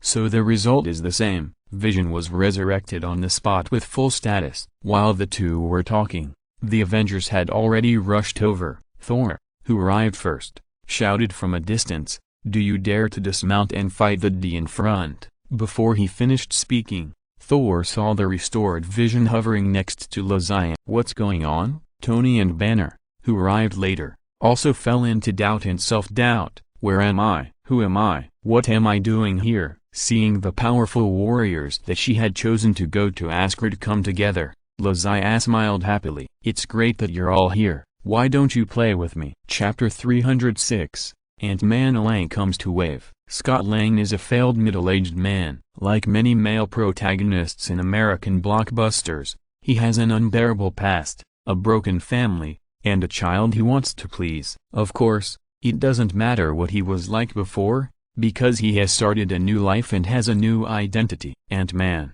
unlike almost all the Avengers, Ant-Man does not have good skills, super speed and strength, and his brain is just average. Without the Ant-Man battlesuit and Pym particles on his body, he is a loser who wants to find a social animal job but no one wants him. Another guy who relies on equipment for all his abilities at least has a good father, and all his equipment is created by his own wisdom. And Ant-Man, even his equipment was given by his father-in-law. I also want a father-in-law who gives me equipment, money, jobs, and girls. Back to Strong. When he first saw Dr. Pym and heard his plan, he actually refused. Although I can't find a job, I can be a thief. Why should I fight with you? Even if he was arrested, it didn't matter. Everyone in there was talented and spoke well. I liked it there very much. Maybe I would go back there every year to live for a while in the future. To be honest, if Scott Lang hacked into the company system to expose the evil deeds and compensated the victims, he could be said to be a man of steel. Then, after he was released from prison, he was deceived by his friends to steal the safe from someone else's house because he couldn't find a job because of his criminal record. It was a bit mean. He opened such a huge and solid safe, and the anti-theft door was no joke. Imagine that you go back to your hometown during the Chinese New Year. When you come back, the door lock of your house is pried open, and all the valuables, including your girlfriend who is a little leaky, are taken away. Can you still choose to forgive him calmly? Forgiving him is God's business, okay? If you have the chance, you will choose to send him to see God. So, no matter how you wash it later, this incident will leave a thorn in the hearts of the audience. It's hard to say how uncomfortable it is, but it's a bit awkward after all. Yes, he did send the things back after stealing them, but that was not because he had a change of heart. Secondly, he found that the things he stole were too jumpy, and if he kept them in his hands, he might cause big problems, so he chose to send them back. Look, such a guy with a conscience and cowardly fear of things actually became a hero in the end. Isn't this ironic? What is the difference between this and the successful life of Che Guevara, who became an internet celebrity after being released from prison, endorsed advertisements, made money and hooked women? The decline of social atmosphere is actually the same in the East and the West. We are not an exception, nor a precedent. Maybe Dr. Pym saw the shortcomings of Scott Lang, so he chose him as his successor. In fact, it is not impossible. According to the plot, Dr. Pym just wants to find someone to stop his student, and this person must meet two conditions. One is that he is easy to control, afraid of death, has a criminal record, and has a broken family. Scott Lang naturally meets this. The second condition is not afraid of death. Of course, this second fear of death is not about Scott Lang, but about Dr. Pym, because this matter is somewhat dangerous and the person who carries out the action is likely to die. Dr. Pym strongly opposes his daughter Hope's participation. As for Scott Lang, if he dies, then so be it. At that time, Dr. Pym might say, "I have tried my best," and the rest will be left to the Avengers to deal with, and then he can stay out of it. In fact, Scott Lang also knows all these things, and even helped Dr. Pym persuade Hope in the middle. But even if he knows, what does it matter? Once you get on the pirate ship, it will be difficult to get off. What's more, what he has to do next is to save the world. If he succeeds, he can not only whitewash his identity as a thief who has been in prison, but also have the opportunity to stand with the Avengers and become a real hero. In this way, he can wash his image in front of his ex-wife and let her know that it is your loss if you leave me. I am definitely 100 times taller than the police officer you find to take over. Then, he can become a hero in his daughter's eyes again, so that his daughter will have a childhood without feeling inferior because of her father's identity. Of course, these are not the most important. The most important thing is that Ms. Hope seems to be a nice girl, with long legs and a rich family. No need to say anything, just do it. So after a simple training, Scott Lang happily took up the job, and his first task after taking up the job was to go to an old warehouse mentioned by Dr. Pym and steal a scrap that had been gathering dust for decades. On the whizzing passenger plane, Scott Lang commanded his army of flying ants to start airborne. Although flying ants have many advantages as flying machines because of their small size, their size also limits their long-distance flight ability, so they can only choose this airborne mode. Team A, set off. Team B, set off. Team C, set off. On the passenger plane, Scott Lang held his chest and raised his head. Today is his battle to become famous. From now on, his name, Ant-Man Lang, will be added to the sequence of Avengers who save the world. Brave Anthony, it's our turn to create a miracle. Survive. On the back of Anthony,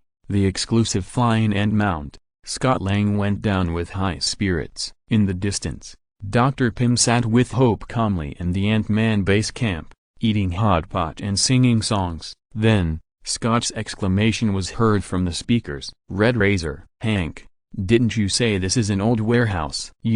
Dr. Pym in the base camp hadn't figured out what was going on, and the monitor screen in front of him turned black in an instant, and Scott's voice disappeared from the speakers. What's going on? Dr. Pym stood up suddenly, and the calmness on his face disappeared. He began to operate the machine in front of him in a hurry, and Hope next to him was also worried.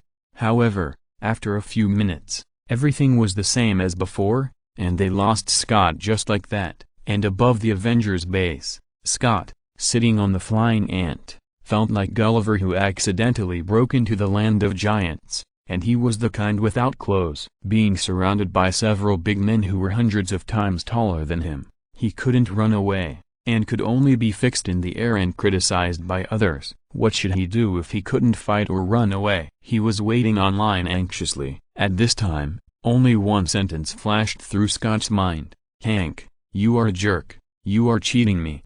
What Scott didn't know was that Dr. Pym was also in trouble at this time. Just as he was operating the machine in a panic, the door of the room was suddenly opened. It was not Darren Krause, the apprentice he had always wanted to deal with, who walked in, but an Oriental man with a polite smile. Hello, Dr. Pym. My last name is Zhang. Please take care of me. It's our first meeting. Chapter 307. Ice and Fire. Brother. Everyone. In midair, Scott Lang greeted awkwardly. He wanted to wave his hand, but he couldn't even move a finger. Fortunately, he could speak, but in his current state, others might not be able to hear what he said. Iron Man? Thor? Big Iron Man? And oh, you are Dragon Warrior as I am. I'm your fan. Embarrassment can't change Scott's habit of chattering, or he wanted to use chattering to resolve the embarrassment. What the hell is this? These wise grandfathers in their positions, each of them has the ability to see Scott clearly, and those who don't have it can also track it autonomously through the built-in far-infrared device of the iron suit. These bugs look a bit annoying.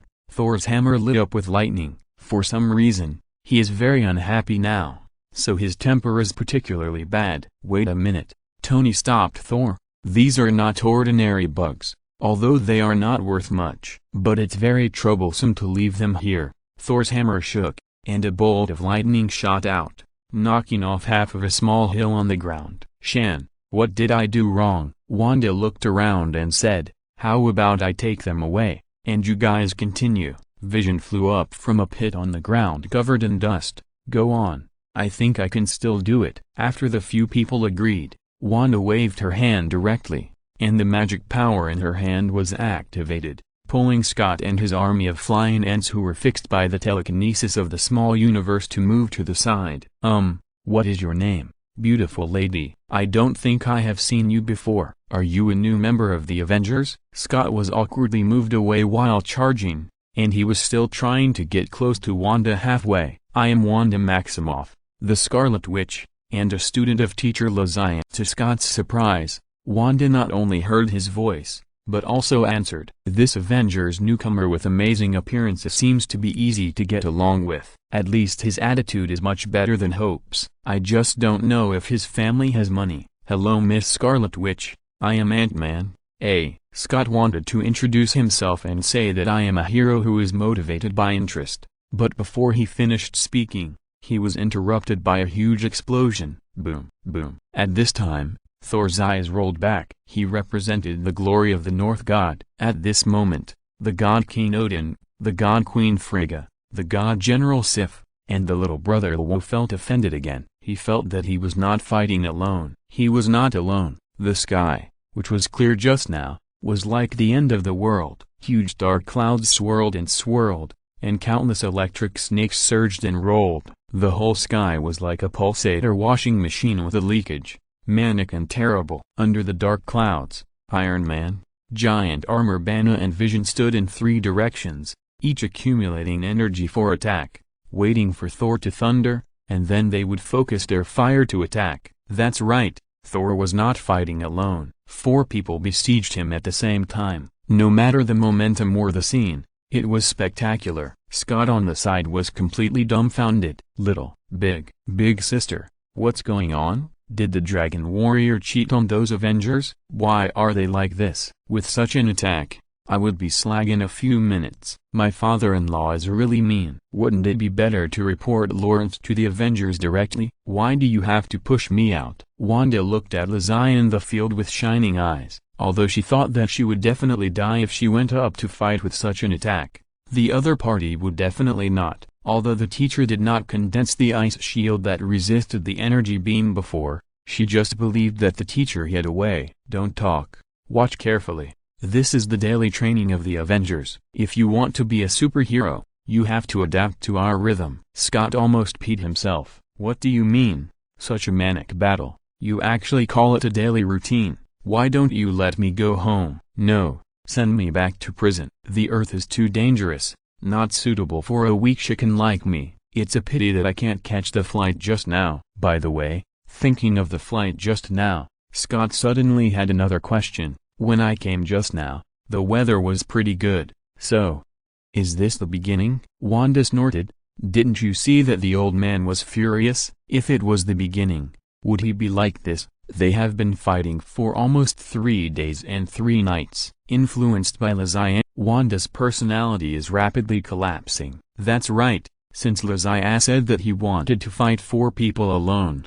This battle has been going on for 3 days and 3 nights. Thor's god body and Vision's machine life form allow them to persist without caring about consumption, while Tony and Banner rely entirely on the nutrient solution in the steel armor for support. Tony was old and weak, his eyes were full of bloodshot, and Banner no longer had the excitement that Scovia had when he first put on the huge battle suit. He was extremely tired and almost couldn't suppress the desire to transform into the Hulk. As for why the weather was sunny just now, it was because Friday reminded them that there was a civilian plane passing by, so they stopped for a short rest. In the battle circle surrounded by 4 people, Lizzie did not hold up the ice shield, but the light of his small universe also lit up. At first, the color of his small universe was silver-purple, and because of the red bird tattoo on his back, it was also mixed with some fiery red. However, the 2 colors were quite distinct,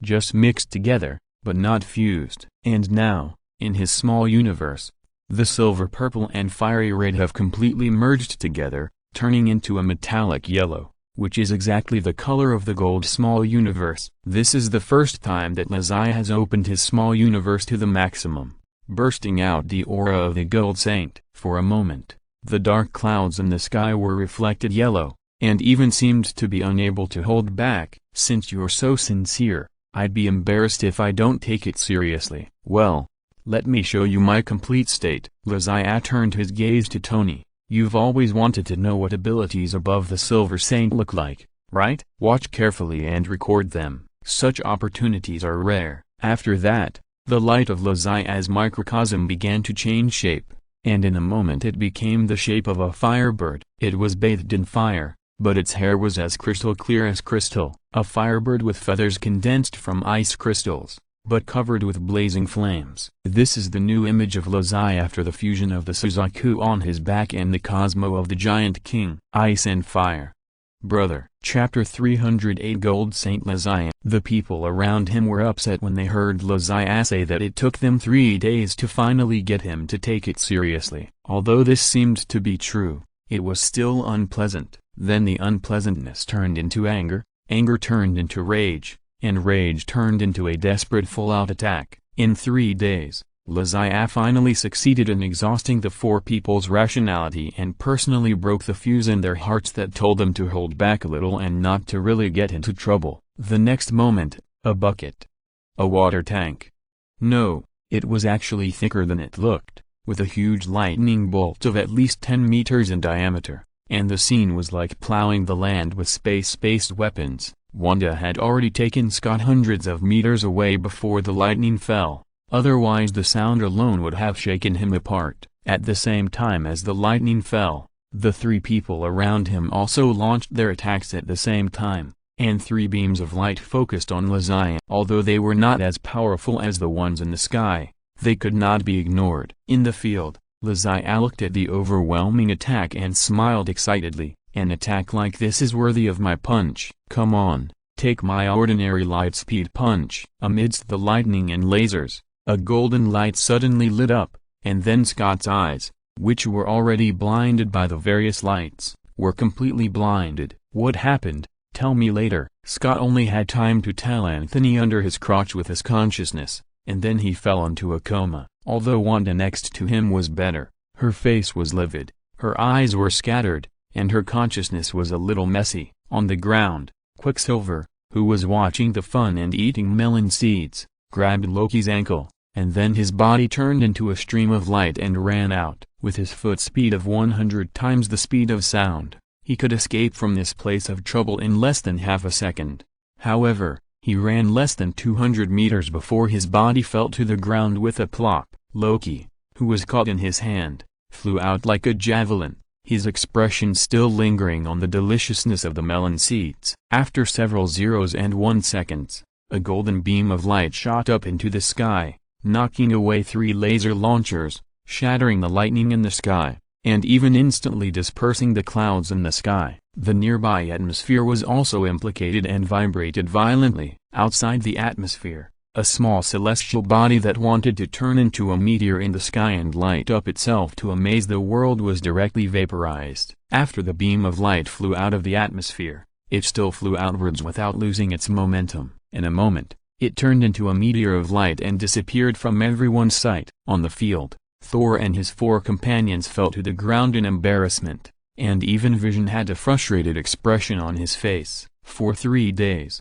the 4 people's attacks could not break the opponent's defense. The opponent actually cracked their strongest moves with a single move of attack as defense. If such a person is really an enemy, how should they fight? After the frustration, they were still grateful that such a strong man was their teammate instead of a real opponent. Just when everyone thought that this battle would end with their complete defeat, a green figure suddenly rushed out from the huge battlesuit with a howl. The iron battlesuit was torn apart like a sack and thrown aside, and Tony, who was exhausted, saw his eyes twitching wildly. On the ground, Hulk, who finally broke free from the shackles, didn't care about that. He shouted like a beast at Zodiac in the sky, and then kicked his legs, stepped on the cracked ground and prepared to rush up to fight with Zodiac. However, before he could get off the ground, a huge telekinesis suddenly descended on the ground and pressed him into the soil with a bang. Around Hulk, a huge palm print appeared because of someone's bad taste,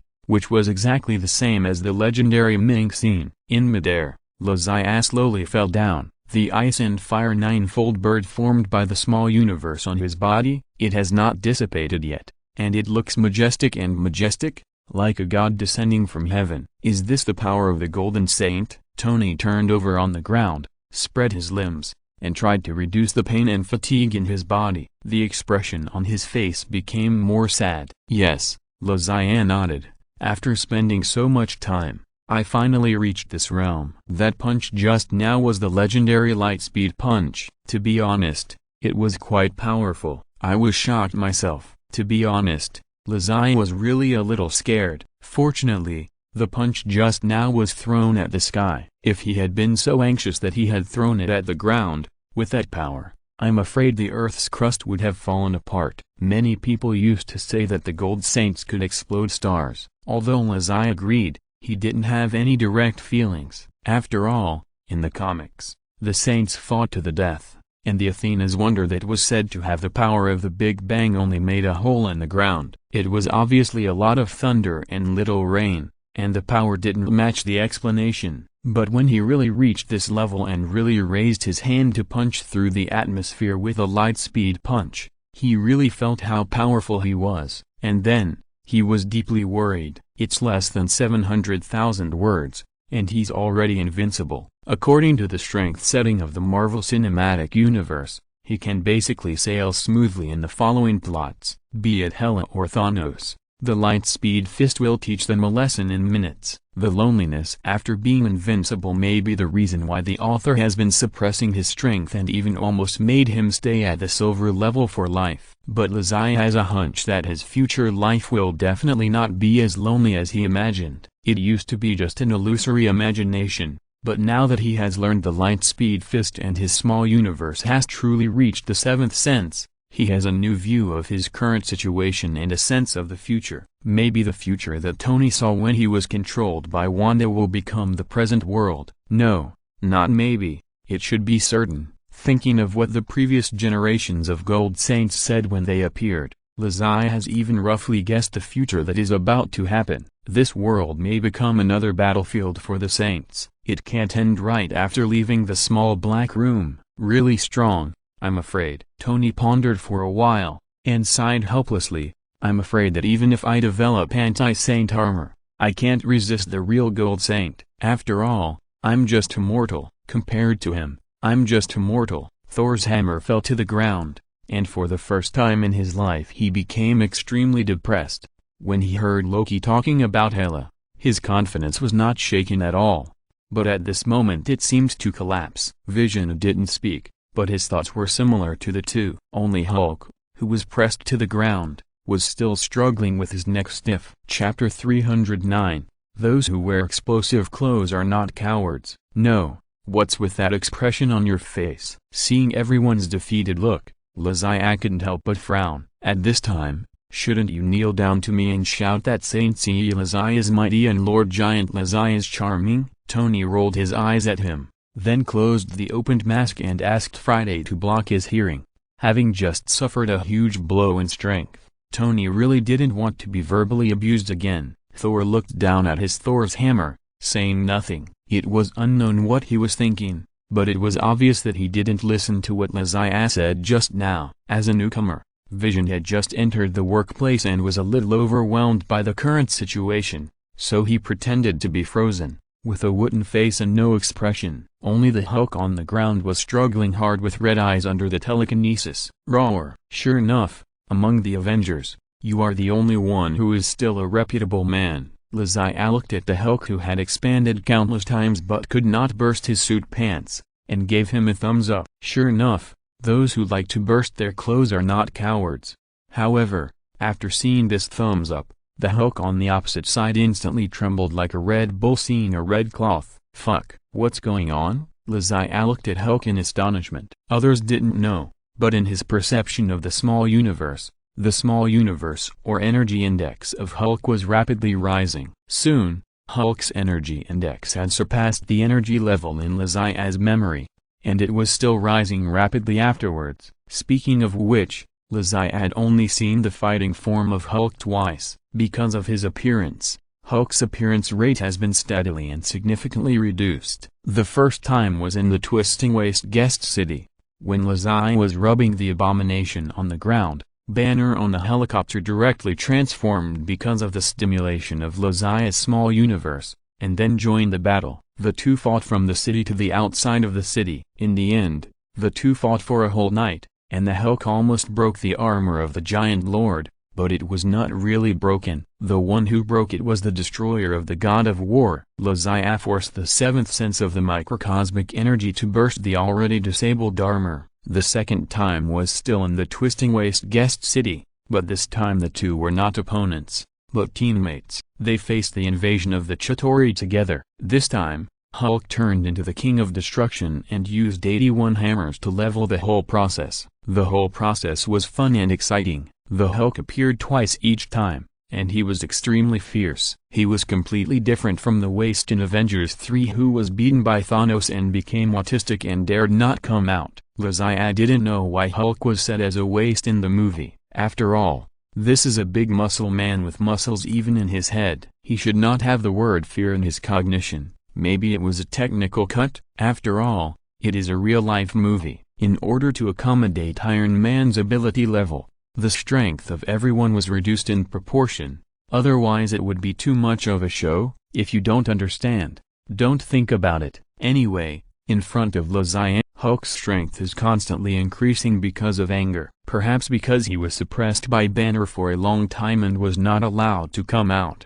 The accumulated anger and desire for destruction in Hulk's heart have already exploded. His strength has also exceeded it by far. Then, there seemed to be a crack in the void. Then, Hulk, who was still lying on the ground, suddenly showed a signature evil smile on his face. Roar! The next second, a big hole blew up in the ground, and at the same time, the air exploded. Hulk's footsteps exerted force, and his bouncing speed easily broke the sonic boom. Almost at the same moment, Hulk's fist hit Zodiac fiercely. Hulk knew the man in front of him. Although he and Banner were two independent personalities, he had a deep memory of fighting with Zodiac all night in Twisting Waste City. That time, he had a lot of fun fighting, but in the end, the guy in front of him cheated and controlled him with freezing air, turning him back into Dr. Banner, and the fight came to an abrupt end. This time, although Zodiac showed a dominant fighting power,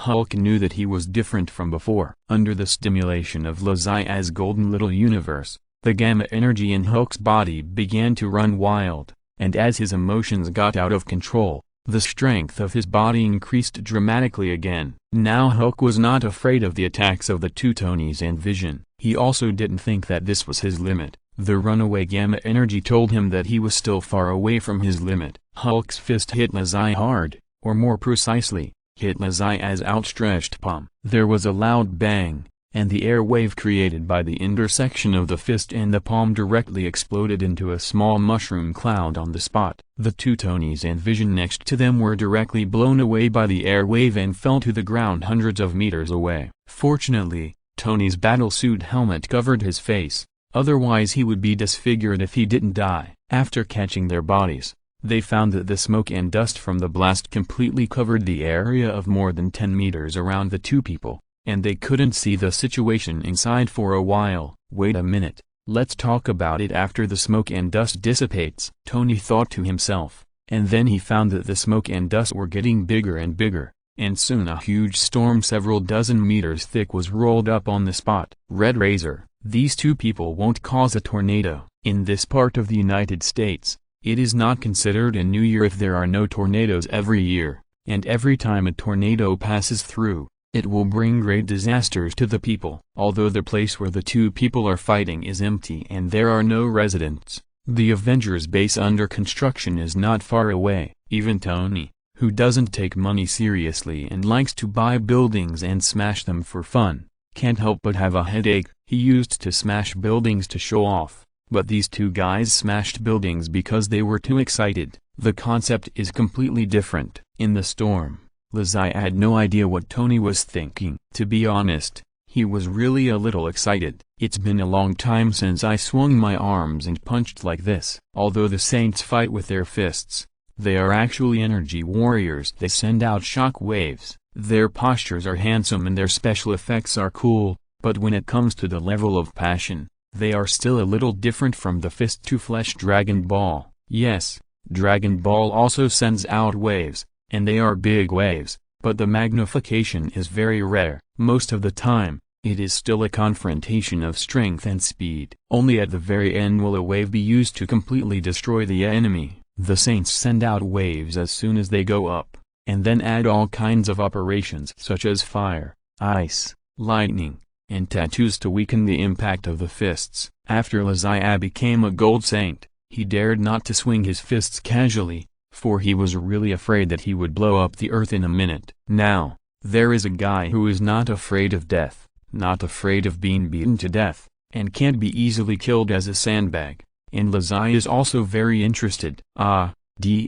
If you're listening to this novel on a channel other than Fanfic World, it means they downloaded and uploaded it without effort. We cordially invite you to visit our channel, Mundo Fanfic Novelist. There you'll find the original version of this story and you can explore many other novels of various genres. We are waiting for you to immerse yourself in a world of incredible novels. Chapter 310, Plain Galaxy Starburst. In the Ancient One domain, Lazia's mindless and enjoyable journey of beating people did not continue after all. In addition to the fact that the storm was too big and would damage the surrounding environment and facilities, there was another reason. That was the intrusion of a person who should not have been here. Stop it now, if you don't want this place to be destroyed by you. The voice was a slightly tough female voice. She was wearing a yellow body-shaping long coat with a hood, and suddenly appeared on the battlefield between Lazia and Hulk. The people present, even Friday's monitoring system, did not notice when she appeared, except for Lazia. For Lazia, whose microcosm has entered the seventh sense,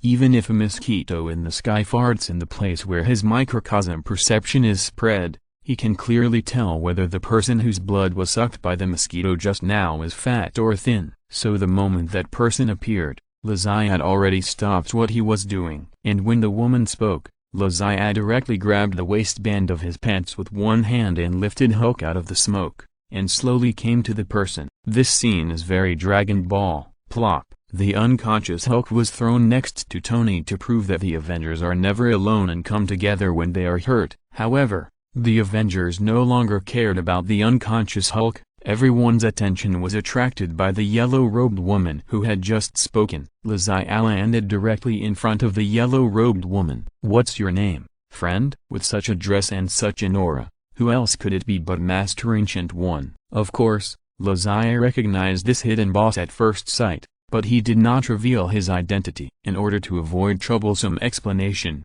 However, he did not want to point it out directly, but the Ancient One opposite him did not seem to have such concerns. "I think you should know my name and identity." With Ancient One's words, everyone's eyes returned to Lazia again, and their eyes were full of meanings such as, "Who is this guy? How do you know him?" Seeing this, Lazia simply shrugged and spread his hands. "Okay, I'll be honest. I know you, Ancient One, the supreme sorcerer who protects the earth, the leader of the magicians." "Okay, protect the earth? Supreme sorcerer, mage, leader?" This newly appeared hero's name and job description made everyone confused. Even Captain America, who was watching remotely, couldn't help but ask in the channel, "What's going on?" When Ant-Man appeared before, Captain America didn't know what was going on. After all, he was just an ordinary person riding an ant. There was nothing to pay attention to about someone who was imprisoned before he could show any ability. But this time it was different. The title of Ancient One mentioned by Lazia included a word called Leader of Magicians. How many people are there in this group of magicians?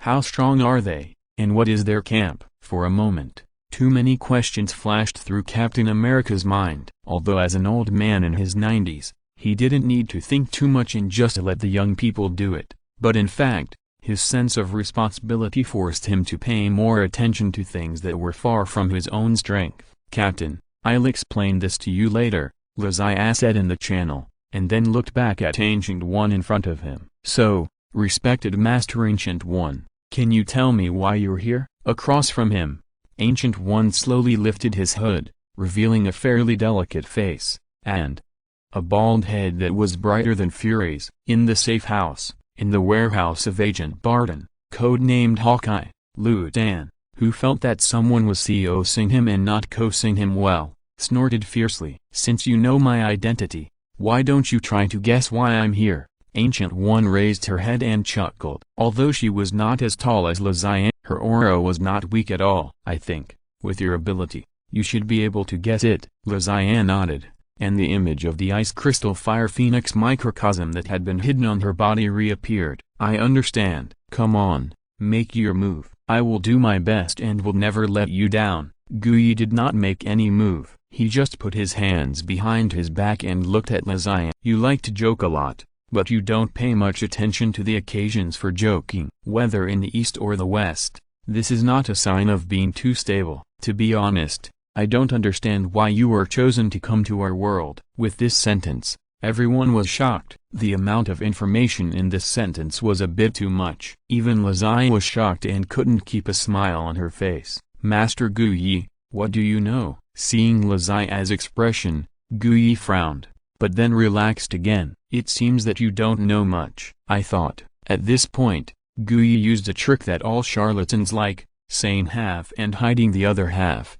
just unwilling to tell you all the truth. Seeing that Guyi put away the topic and didn't intend to say anything more, Lazai's arrogance surged another 3 points. I don't like your half-saying and half-hiding style. You won't say it, right? Then let's fight. As she said that, Lazai clenched her fist, and the golden light of the small universe began to flicker. Then, regardless of the reactions of the people around her, she directly punched Guyi. Everyone was scared. They had seen how fast and fierce Lazai's fist was before. With such a punch, the unknown person would be beaten into pieces. It's a pity. There are still many questions to ask her. As everyone was thinking, they saw a layer of ripples in the air in front of them suddenly flashed like the surface of water. In the blink of an eye, Lazai and Guyi disappeared. What's going on? Hallucination? When everyone was confused, Lazai did not stop the action, and the golden fist in her hand burst out. Boom! The fist hit a circular magic circle,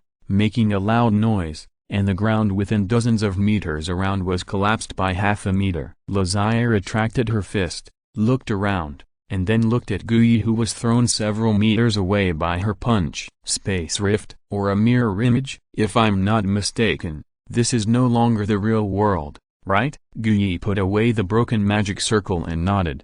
Yes. This is a magic space I created with magic. It replicates the scenes of the real world, but it does not belong to the same space as the real world. So that means? Lazai raised the corner of her mouth. If damage is caused here, it will not affect the real world outside? Guyi nodded. Is that right? Before he finished speaking, Guyi saw Lazai cross her hands and raise them above her head. Then let me try how powerful a 7th sense level galaxy starburst is. I will take a few days off for the holidays and will update next Monday. As the title says, I wish you all a happy Lantern Festival. Chapter 311 Stupid Earthlings. In a moment, a huge ball of energy lit up between Lazai's hands. The energy gathered into a ball. From a distance, it looked like the shadow of a planet. Is this your power? It was because Guyi didn't wear a combat power tester. Otherwise, the lenses of his glasses would have exploded several times. Guyi was very glad that he saw the opportunity quickly and opened the mirror space in time to take Lazai away from the real universe. Such a power level can really cause immeasurable damage to the surface of the Earth. Is this my power? Do you think the 5 words gold saint are too cheap? Lazai did not stop gathering energy. Soon, the shadow of a second planet appeared above his head, followed by the third, the fourth. Is this your power? Guyi's calm expression was a little bit stretched. Such power was beyond her expectations. If this attack was released, I'm afraid the entire North American continent would be sunk. When the planets appeared one after another and finally merged into a piece, forming a galaxy pattern, Guyi swallowed hard. At this time, she didn't want to talk anymore. Autistic. It's not that Ancient One doesn't want to talk. It's just that the current situation doesn't allow her to talk nonsense anymore. If this energy level is placed in the real world, it is definitely not something that a region or a continental plate can bear. And even the Earth she has been protecting can't last even a second. What the hell is this monster? Even with Ancient One's cultivation, he couldn't resist the urge to swear at this time. One of Ancient One's /tags is the Guardian of the Earth. The magician she led have been fighting on the front line against Dormammu and his men for many years. Who is Dormammu? He is the ruler of the Dark Dimension. The Dark Dimension is a dimensional space similar to the Abyss, which is free from the main plane, but has the ability to influence or even destroy the main plane. As the ruler of the Dark Dimension, there is no need for us to entangle with Dormammu's past and present life. It is enough to know that Dormammu has the ability to devour the entire Earth and is working hard for it. But even with such a powerful plane ruler Dormammu, Ancient One has the ability to protect the Earth from him. It's not that she can beat Dormammu, but that she can use the 3 holy sanctuaries on Earth to block Dormammu's erosion of the Earth. As long as the door is closed, No matter whether it is jackals, tigers, leopards or Dormammu, they can't cause damage to the earth and the house. And now, a person who has enough power to cause a devastating blow to the earth has stood in the house and really released this power. What Guyi has been worried about has finally happened. Since the first golden saint, the little lion Regulus, appeared, Guyi has been eyeing Lazai. But at that time, Lazai was so weak that Guyi looked down on her for fighting the underworld with the name of Saint Seiya. Although Regulus was powerful, he was just a flash in the pan and never appeared again. But now, Lazai also has the same power as Regulus at that time, which is not something that Guyi can solve by losing his hair. Guyi relied on secretly absorbing the power of the Dark Dimension to have his current lifespan of more than 500 years and the title of Supreme Magician. However, she now felt that even if she absorbed the power of the entire Dark Dimension, even surpassing Dormammu's power, she would still not be able to match the man in front of her. Are you ready to see the true strength of the Gold Saint? A complete galaxy has been transformed around Lazai, and countless stars are shining in the galaxy, and each one seems to have the power of a star explosion. Looking at the changing expressions on Ancient One's face, Lazai said harsh words, but she was also a little worried. You know, the original explanation of galaxy starburst says that the power of this move is enough to match the supernova explosion that destroys the Milky Way. Excluding the bragging and the copywriting, and ignoring the poor performance in the original book that only scratches a person's skin, this move is really powerful in Lazai's perception. With his current ability level, it is hard to say whether he can destroy the entire Milky Way. But it should not be a problem to blow up millions of stars in a section of the Milky Way spiral arm. So now the problem comes. The mirror space that Ancient One used was created based on her own abilities. Although in theory, using a big move inside would not harm the outside world, there is also an upper limit, and I don't know what this upper limit is, whether it can hold the damage of galaxy starburst. Saints have good five senses, and they can tell the male and female of mosquitoes flying hundreds of meters away with their eyes closed. Therefore, the sweat beads on Ancient One's bright forehead, which was only a few meters away, were instantly discovered by Lazai. It seems that this sister probably can't hold on. What should I do? Otherwise, withdraw the big move? Just when Lazai was thinking about whether to withdraw the big move, Ancient One on the opposite side gritted his teeth and stomped his feet in anger. I definitely can't hold on to such a powerful attack. Not only me, but that guy probably can't hold on either. In this case, Ancient One stretched out his hands and began to make random gestures in the air. Seeing this, Lazai did not stop him, but temporarily controlled the energy of Galaxy Starburst, no longer detonating it, and no longer strengthening it. As Guyi gestured, Lazai also found that the mirror space in front of him began to change. It was exactly the same as reality, except that there was no Avengers watching the mirror world.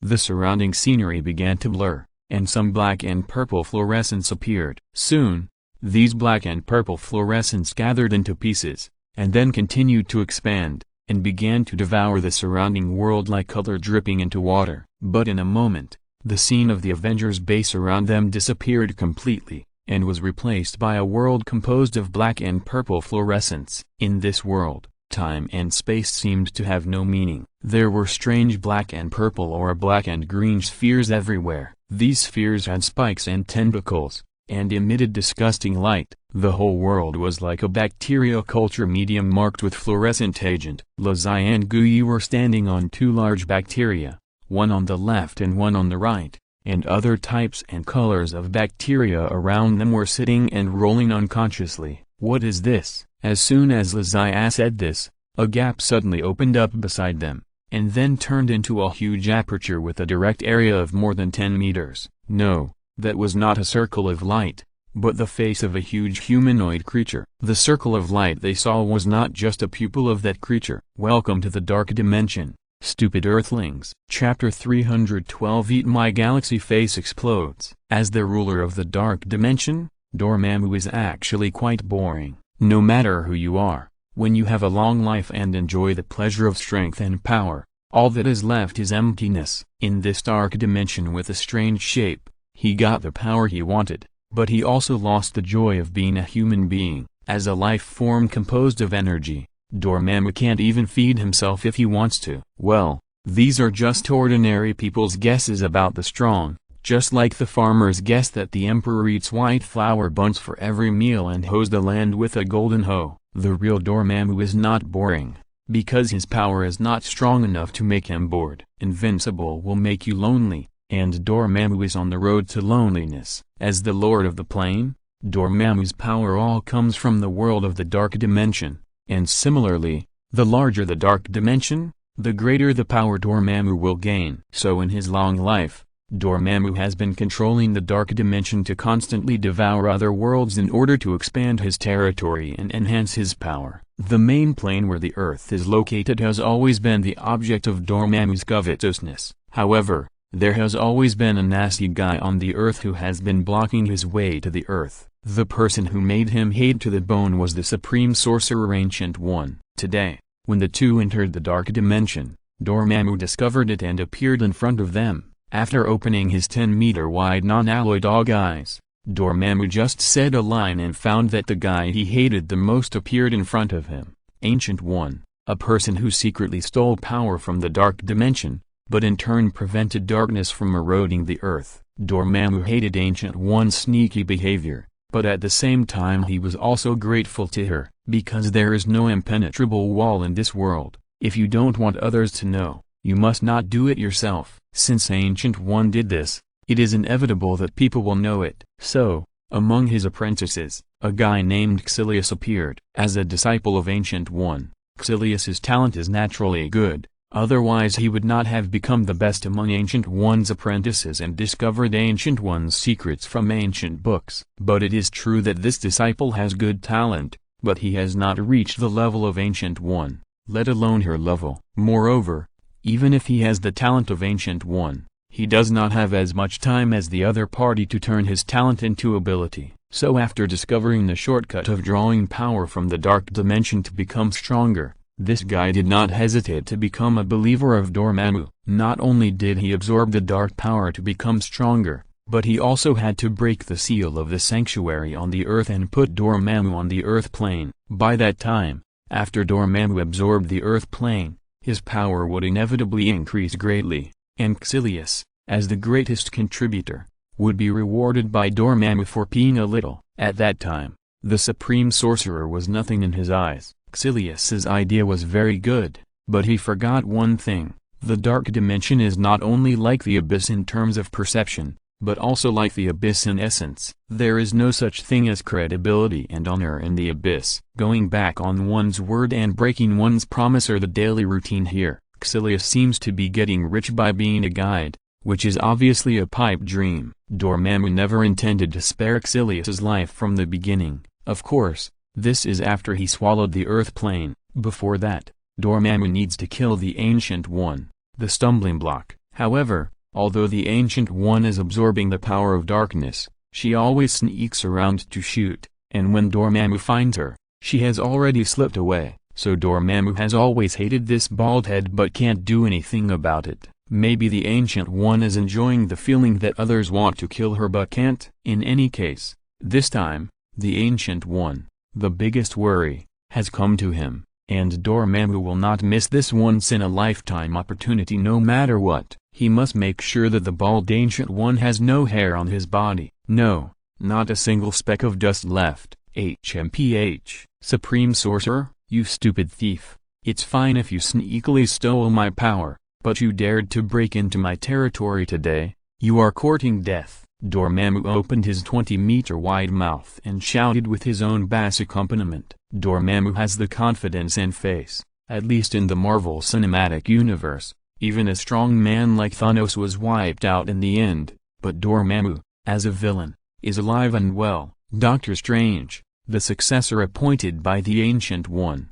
only relied on the power of the Time Stone to trap Dormammu in an infinite loop. Later, Dormammu died and left on his own, not being defeated. At least in this regard, Dormammu is much more decent than Thanos. However, just because the Ancient One and Doctor Strange can't beat Dormammu doesn't mean that others can't. For example, Lazai and the galaxy next to him that is circling and rotating and can no longer be restrained. Dormammu was too excited to see Ancient One and didn't notice Lazia next to her at the first time, which caused him to miss the best time to escape. This place is far enough from the Earth, and it's big and spacious enough, so we don't have to worry about it breaking. Without Ancient One's introduction, Lazia smiled and said, "And this big guy next to it seems to be your old friend?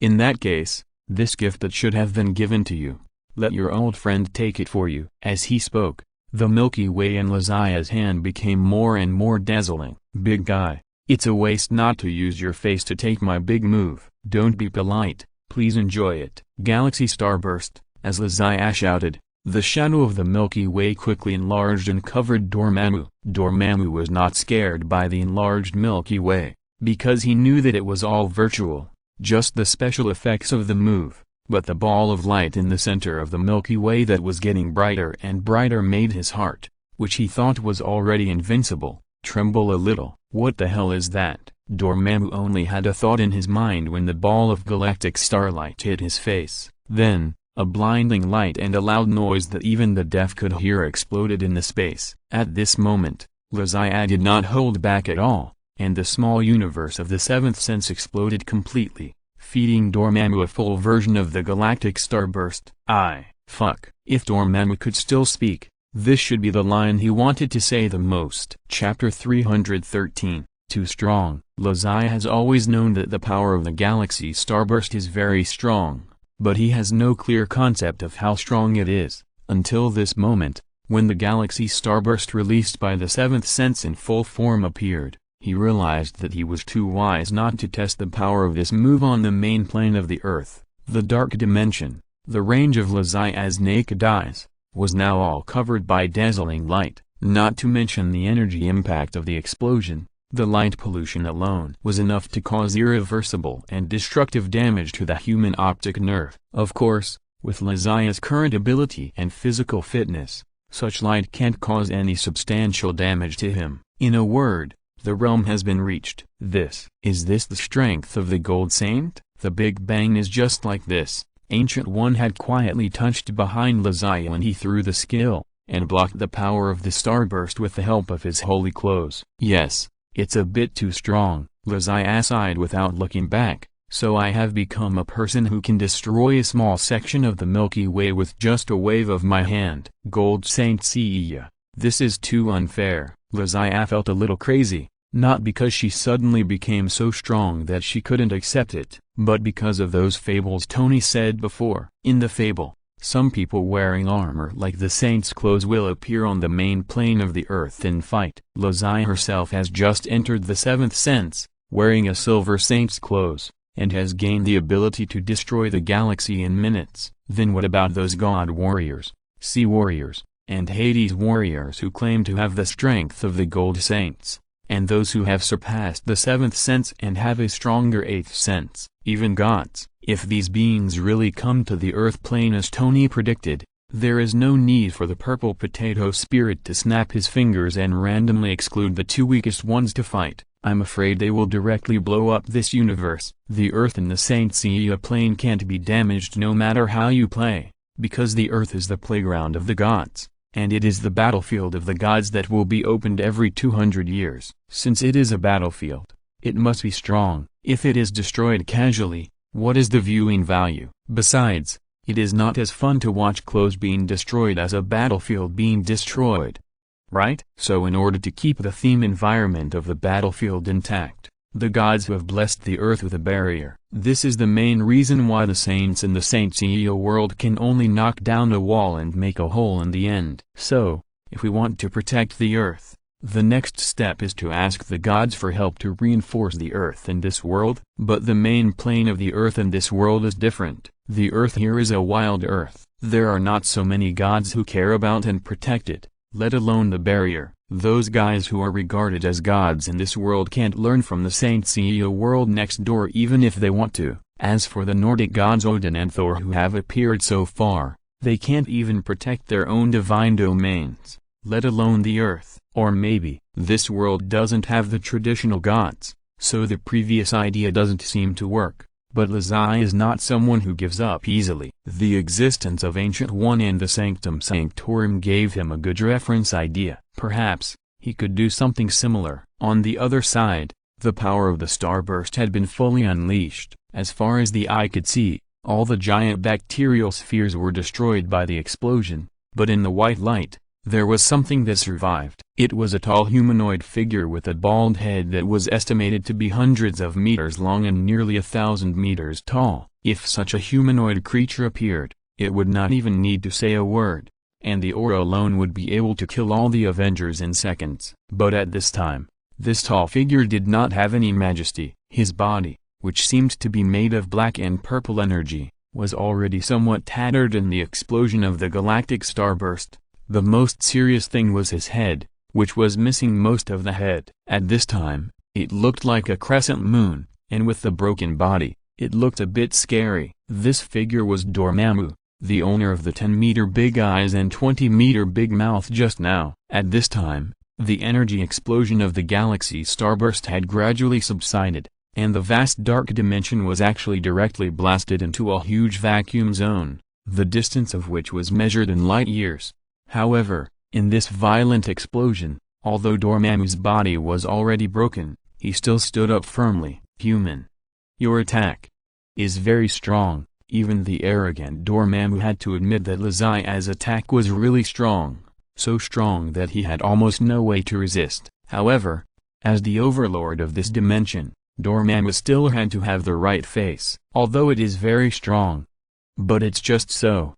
This is my world. As Dormammu spoke, the dark power outside the vacuum zone began to erode inward at a speed visible to the naked eye, and Dormammu's broken body began to recover slowly. In my world, I am invincible. With his head restored by more than 50%, Dormammu's eyes lit up again, but this time, his eyes became more fierce. You stupid human, I will make you die without a burial place. Dormammu was angry. He thought that he could release the attack just now as long as he was given time. And as he said, this is the dark dimension. As long as the dark dimension is not completely destroyed, his power will not be cut off. Dormammu, who has left his human form and exists as an energy body, will not really die as long as his power is not cut off. This is really similar to the relationship between Asgard and Hela. On the opposite side, watching Dormammu slowly becoming complete, Lazai not only did not feel scared, but his eyes gradually brightened. That's right, that's right. Lazai had been wondering why the author would be so merciful to let him break through the seventh sense. After all, according to the ability setting of the Marvel Cinematic Universe, the sixth sense is only T1 sequence, and the seventh sense is simply beyond the scope, the kind that can end with a punch. Now, he knows why. It turns out that in this movie universe, there are some powerful enemy bosses that the Avengers cannot really defeat. The original method to defeat these bosses was to find bugs, just like Doctor Strange's time loop and Thor and Gay's demolition of their own crystals. But with the appearance of Lazai, it is possible to defeat these bosses with strength. If you can pass the level by lying flat, who would bother to find bugs? Chapter 314, Bai Longba's forced forward. The thing that Lazai was worried about, that he would be invincible after reaching the seventh sense, did not seem to happen. At least the Dormammu in front of him proved that Lazai could not solve all the enemies with one punch like Saitama. However, if a problem cannot be solved with one punch, can't it be solved with another punch? When Lazai clenched his fist again, Dormammu on the opposite side happened to have the same idea as him. Human, you hit me so hard just now, now it's my turn to treat you well. Don't forget, this is my territory. As he said, Dormammu opened his mouth suddenly and let out a high-pitched ouch. Then, a huge energy beam with a diameter of more than 20 meters instantly gushed out of his mouth. In the movie, Dormammu demonstrated this skill in the infinite cycle of Doctor Strange's 100 Ways to Die. Dormammu's body is actually like an energy collection and transfer station. He can gather the energy of the entire dark dimension to himself, and then compress and release it. The power of the dark dimension originally has the characteristics of corrosive energy and infecting the mind. After gathering and compressing, it carries a powerful explosive destructive force. Although Dormammu's move is not good looking, its power is very strong. even comparable to the attack of the Gold Saint. Not to mention the current Avengers. Even if the square-faced stand comes back, she may not be able to stop it. However, just because they can't stop it doesn't mean Zodiac can't stop it. Ice Shield, Crystal Wall. Zodiac has more than one powerful defensive skill that can resist the attack of the Gold Saint level. However, he didn't use any of them. At this moment, Zodiac chose not to defend, but to attack. Defense Master has never been Zodiac's pursuit. He is a hot-blooded Saint Seiya. Saint Seiya is to punch, output, and roar, crystal wall and the like. How can it be as exciting as Lushan Sheng Long Baking Zero Athena shouting? So, at the moment when Dormammu's energy column exited, a strange sound of gongs and drums suddenly rang out in the void. Ancient One was stunned. Isn't this the Dark Dimension? It's not Chinatown. Where does the sound of gongs and drums come from? Moreover, the opponent's energy attack had already been released. It was an energy attack at the speed of light. I dared not even think about seeing it clearly, let alone hiding it. But the guy in front of me did not look or hide, but started to beat the gongs and drums. What does this mean? How is that word said?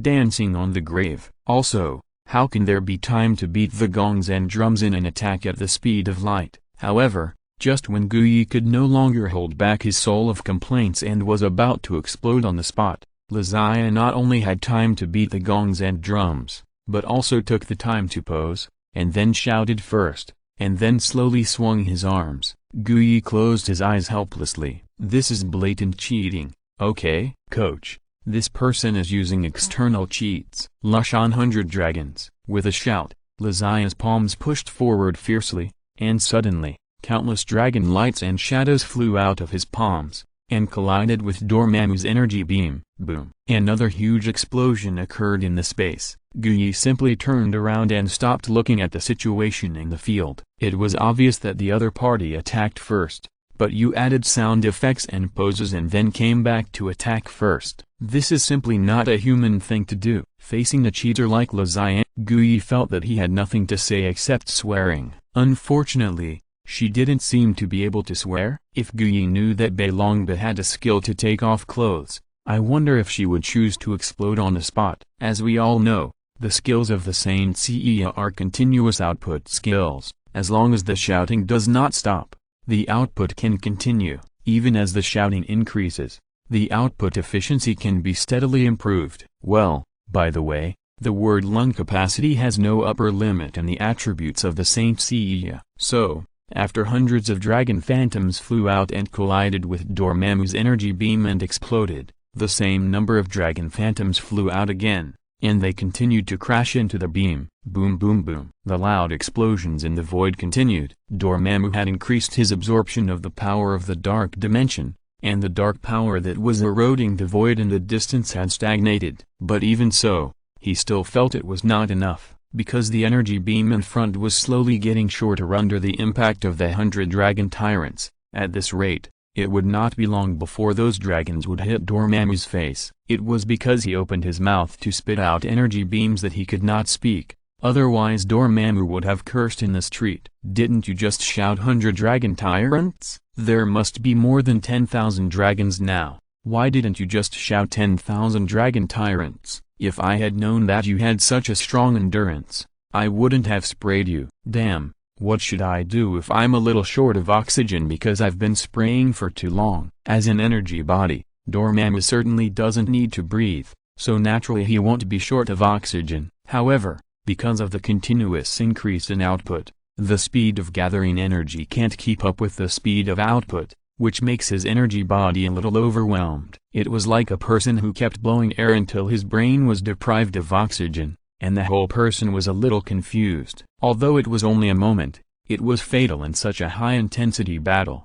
Zodiac accurately grasped the flaw at that moment, and the roar suddenly became louder, so the output intensity naturally increased. Originally, Beilongba was suppressing Dormammu's energy beam, and at this time the intensity suddenly increased to a higher level, and Dormammu could not support it instantly. Boom. Dormammu experienced what it was like to be ridden by a flying dragon, and thousands of dragons took turns riding on him. That scene was so sad that anyone who heard it would cry. When the light and shadow of the dragon disappeared, Dormammu's head, which had just recovered, became incomplete again. Before, there was a crescent moon left, but this time it was completely bald above the neck. On the opposite side, Lizzie looked at Dormammu's body, which was unharmed except for his head, and sighed leisurely. The impact of the 100-dragon blaster is indeed good, but its destructive power is still a little bit worse than that of the galaxy starburst. Guyi nodded without turning his head. Yeah, you are right. Lizzie ignored this half-hearted support, looked up at Dormammu's huge body that was nearly 1,000 meters tall, and suddenly a bold idea flashed through his mind. I wonder if this big guy is afraid of injections. Hey, of course he is afraid of injections.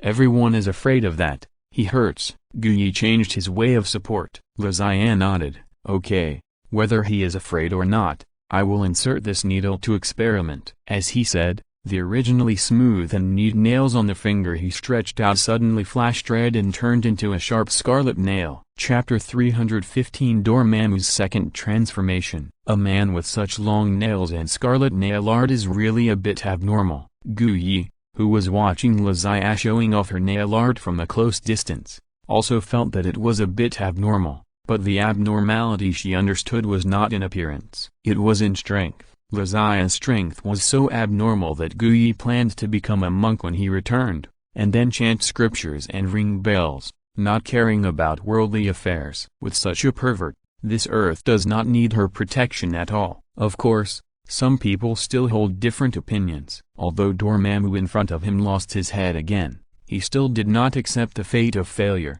but once again issued a silent cry and struggle against fate. Just when Lizzie wanted to reach out and prepare for the injection, the huge body of Dormammu in front of him suddenly disappeared, followed by fire. The black and purple flames instantly filled the whole world, and the intense high temperature and destructive power could turn Guyi behind Lizzie into ashes in an instant. Fortunately, Lizzie discovered the problem at the first time and protected her, otherwise the Supreme Magician would have been offline on the spot. This is not an ordinary flame, but a fire of destruction created by Dormammu using the power of darkness.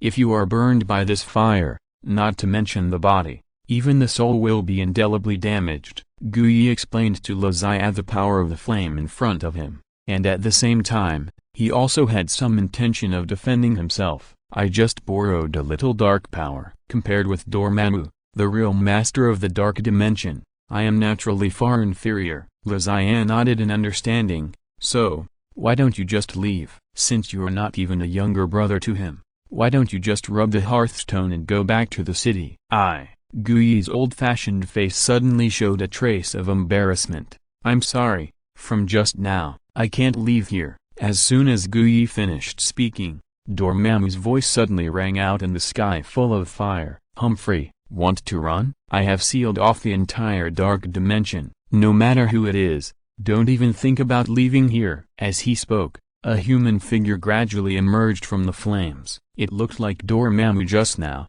but his body was much smaller than before. Although his body became smaller, his mind was still flexible, and he was omniscient. No, although Dormammu's body became smaller, the energy in his body became stronger because of its concentration. At least in Lizzie's perception, Dormammu's head might not be smashed by him with one blow, or even two blows. To be precise, it was not a matter of a few punches. But Dormammu at this time already had the ability to resist the attacks of the Gold Saints. It was like his body was a piece of gold armor. After gathering the power of half of the dimension, if Dormammu couldn't even do this, it would be too shameful. You pushed me to this point. I hope you won't regret it.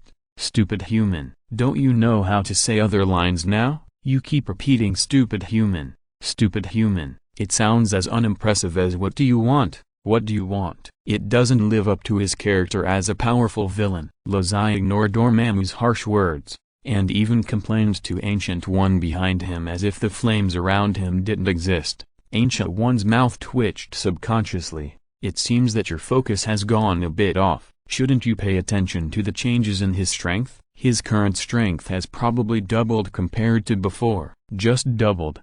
Just a little bit. Lizzie shrugged and shook his head. Besides, as a boss, isn't it normal to have a second transformation? So, Ancient One asked again. Lazaya raised her finger, which had been pointing all the time. So, continue giving him the injection. HMPH, have you finished your last words? If you have, get ready to go. Dormammu's eyes were full of flames. Without waiting for Lazaya to reply, he raised his hands, and then the flames in the sky turned into a huge fire python, which instantly rolled up Lazaya and the other person. In the flames, Ancient One was no longer straight and calm. Her ability could only protect her clothes from being burned, but she had no chance of breaking free. The ring can't be used, and the mirror space can't be opened. What he said is true. We really can't leave here. Hurry. Hurry up and give him the injection. After realizing that he, the Supreme Sorcerer, was no longer the only protector of the earth, and that he had been saved by Lazaya several times in a row, Ancient One had completely given up on his dignity. If he wanted to ask for help, he could say it. It's really a good blockbuster scene, but it's a pity that you're not a big beauty. Even if your clothes are burned, there's nothing to see. It lowers the rating. Big sister, bad review. Facing Ancient One's call for help, Lazaya chose to complain about her age and figure, instead of why she had to commit suicide and dragged herself to this dark dimension. But his complaints were true. If it was Wanda instead of Ancient One who was tied up by the fire python, the atmosphere would definitely be different. Of course, people still need to be saved. Even if Ancient One didn't say anything, Lazaya would not let her be swallowed by the fire python. However, when facing the attack of the fire python, Lazaya chose not to continue to use her nails to inject according to the previous plan, but to fight fire with fire. Not long ago, Lazaya had just exposed her ability of the Vermilion Bird on her back in front of the Avengers. The Ice Crystal Fire Phoenix let everyone experience what the 9 heavens of ice and fire are. And now, since Dormammu chose to attack with fire, Lazaya had to accept this challenge and let him know who is the real master of playing with fire. Cry. As Lazaya put away her fingers, a huge fire phoenix flew out with its head held high, chirping. Its body, which was made of flames, felt like a substance. With a sharp beak, it pecked off a large piece of the fire python's body. The fire python raised its head and roared as if in pain. But the fire phoenix simply raised its head, and then, with a gulp, it swallowed the giant python meat made of flames. However, just as the fire phoenix swallowed the giant python meat and chirped proudly, a black and purple light suddenly flashed on its body. Humphrey, do you really think the power of the dark dimension is so easy to take? Dormammu's voice sounded again. Turn into darkness and become a part of my body. At this moment, the fire python also flew out directly and flew towards the fire phoenix's mouth, with a human-like proud smile on its face. Chapter 316. Is this the Netherworld? The fire python's attack speed was very fast. Before the fire phoenix could even dodge, it directly hit her in the mouth. Screech. After swallowing a large mass of black and purple fire python, the fire phoenix felt very bad. She shook her head as if she wanted to vomit but couldn't. As the fire phoenix struggled, its originally fiery red body was gradually covered with black and purple stripes. The stripes soon connected into pieces and began to gather into huge spots. At the same time, black and purple spots began to appear on the giant chariot saint cloth on Lazaya's body. What does this mean? The saint cloth is going to be transformed into the underworld. It's no wonder that Lazaya has rich imagination. The current scene is somewhat similar to the saint cloth in the anime, and the saint cloth after the underworld is indeed black and purple. Are you Hades, or? Lazaya asked in shock. If the saint cloth is really transformed into the underworld, then the Dormammu in front of him must be related to Hades, the god of the underworld. Even if it's not him, it must be his general, such as the god of sleep and the god of death. Unfortunately, when Lazaya mentioned the name Hades, Dormammu did not show any familiarity, but asked with some doubt, Hades? There should be no magician with this name among the magicians I know. After saying that, Dormammu snorted as if he had thought of something. According to what you humans say, are you trying to get close to me and beg for mercy? Don't even think about it. No one can help today. As he spoke, the fire phoenix had been completely infected with black and purple, and the fire feathers on its body, which were originally relatively smooth, were now completely blown up and stood up like blades. The fire phoenix now looks like a flying hedgehog covered with blades. The holy clothes on Lazia's body also turned completely black and purple. After that,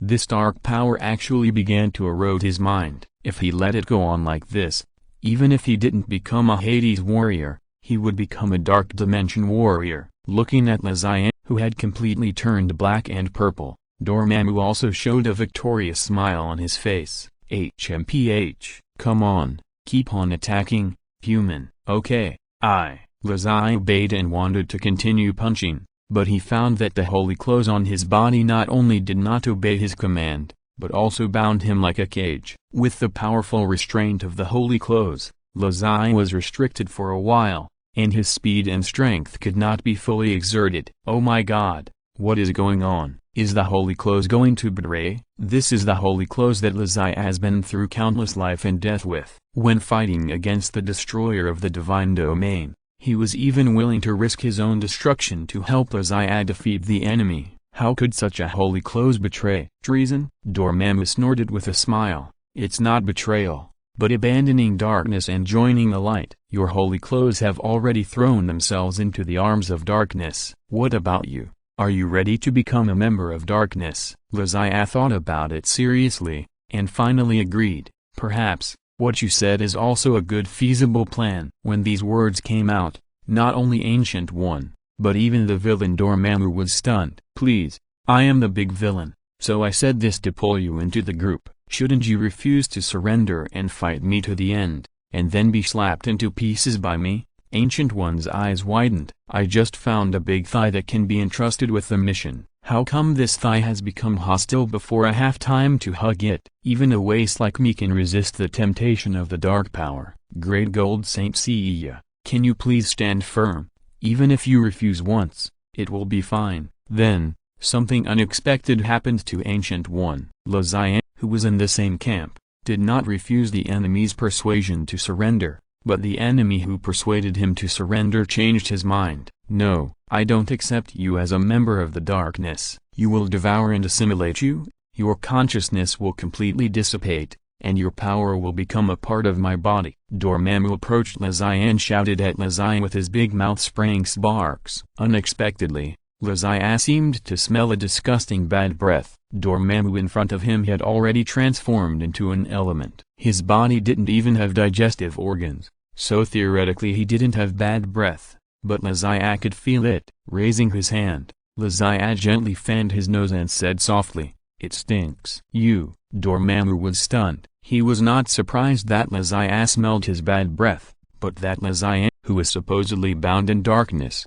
could easily raise her hands to fan. How did you do it? Dormammu didn't understand, so of course he had to ask. Lazia on the opposite side smiled and said, "Normally, I won't answer the enemy's questions. What I prefer is to let the enemy die of depression and ignorance. But you are a little different, so I changed my mind and decided to tell you the correct answer." After saying that, Lazia raised his hand and snapped his fingers. Suddenly, a fiery red flame appeared on his body. In the flame, the black and purple on the holy clothes quickly shrank and deformed like baked plastic paper, and finally evaporated and disappeared. The fire phoenix in the air also turned back to a fiery red color at almost the same time. Thank you for letting me understand what the dark power is. By the way, I am really an expert in playing with fire. As Lazia spoke, the red flame on his body suddenly began to turn blue. It was not the deep blue close to the background color of the dark dimension,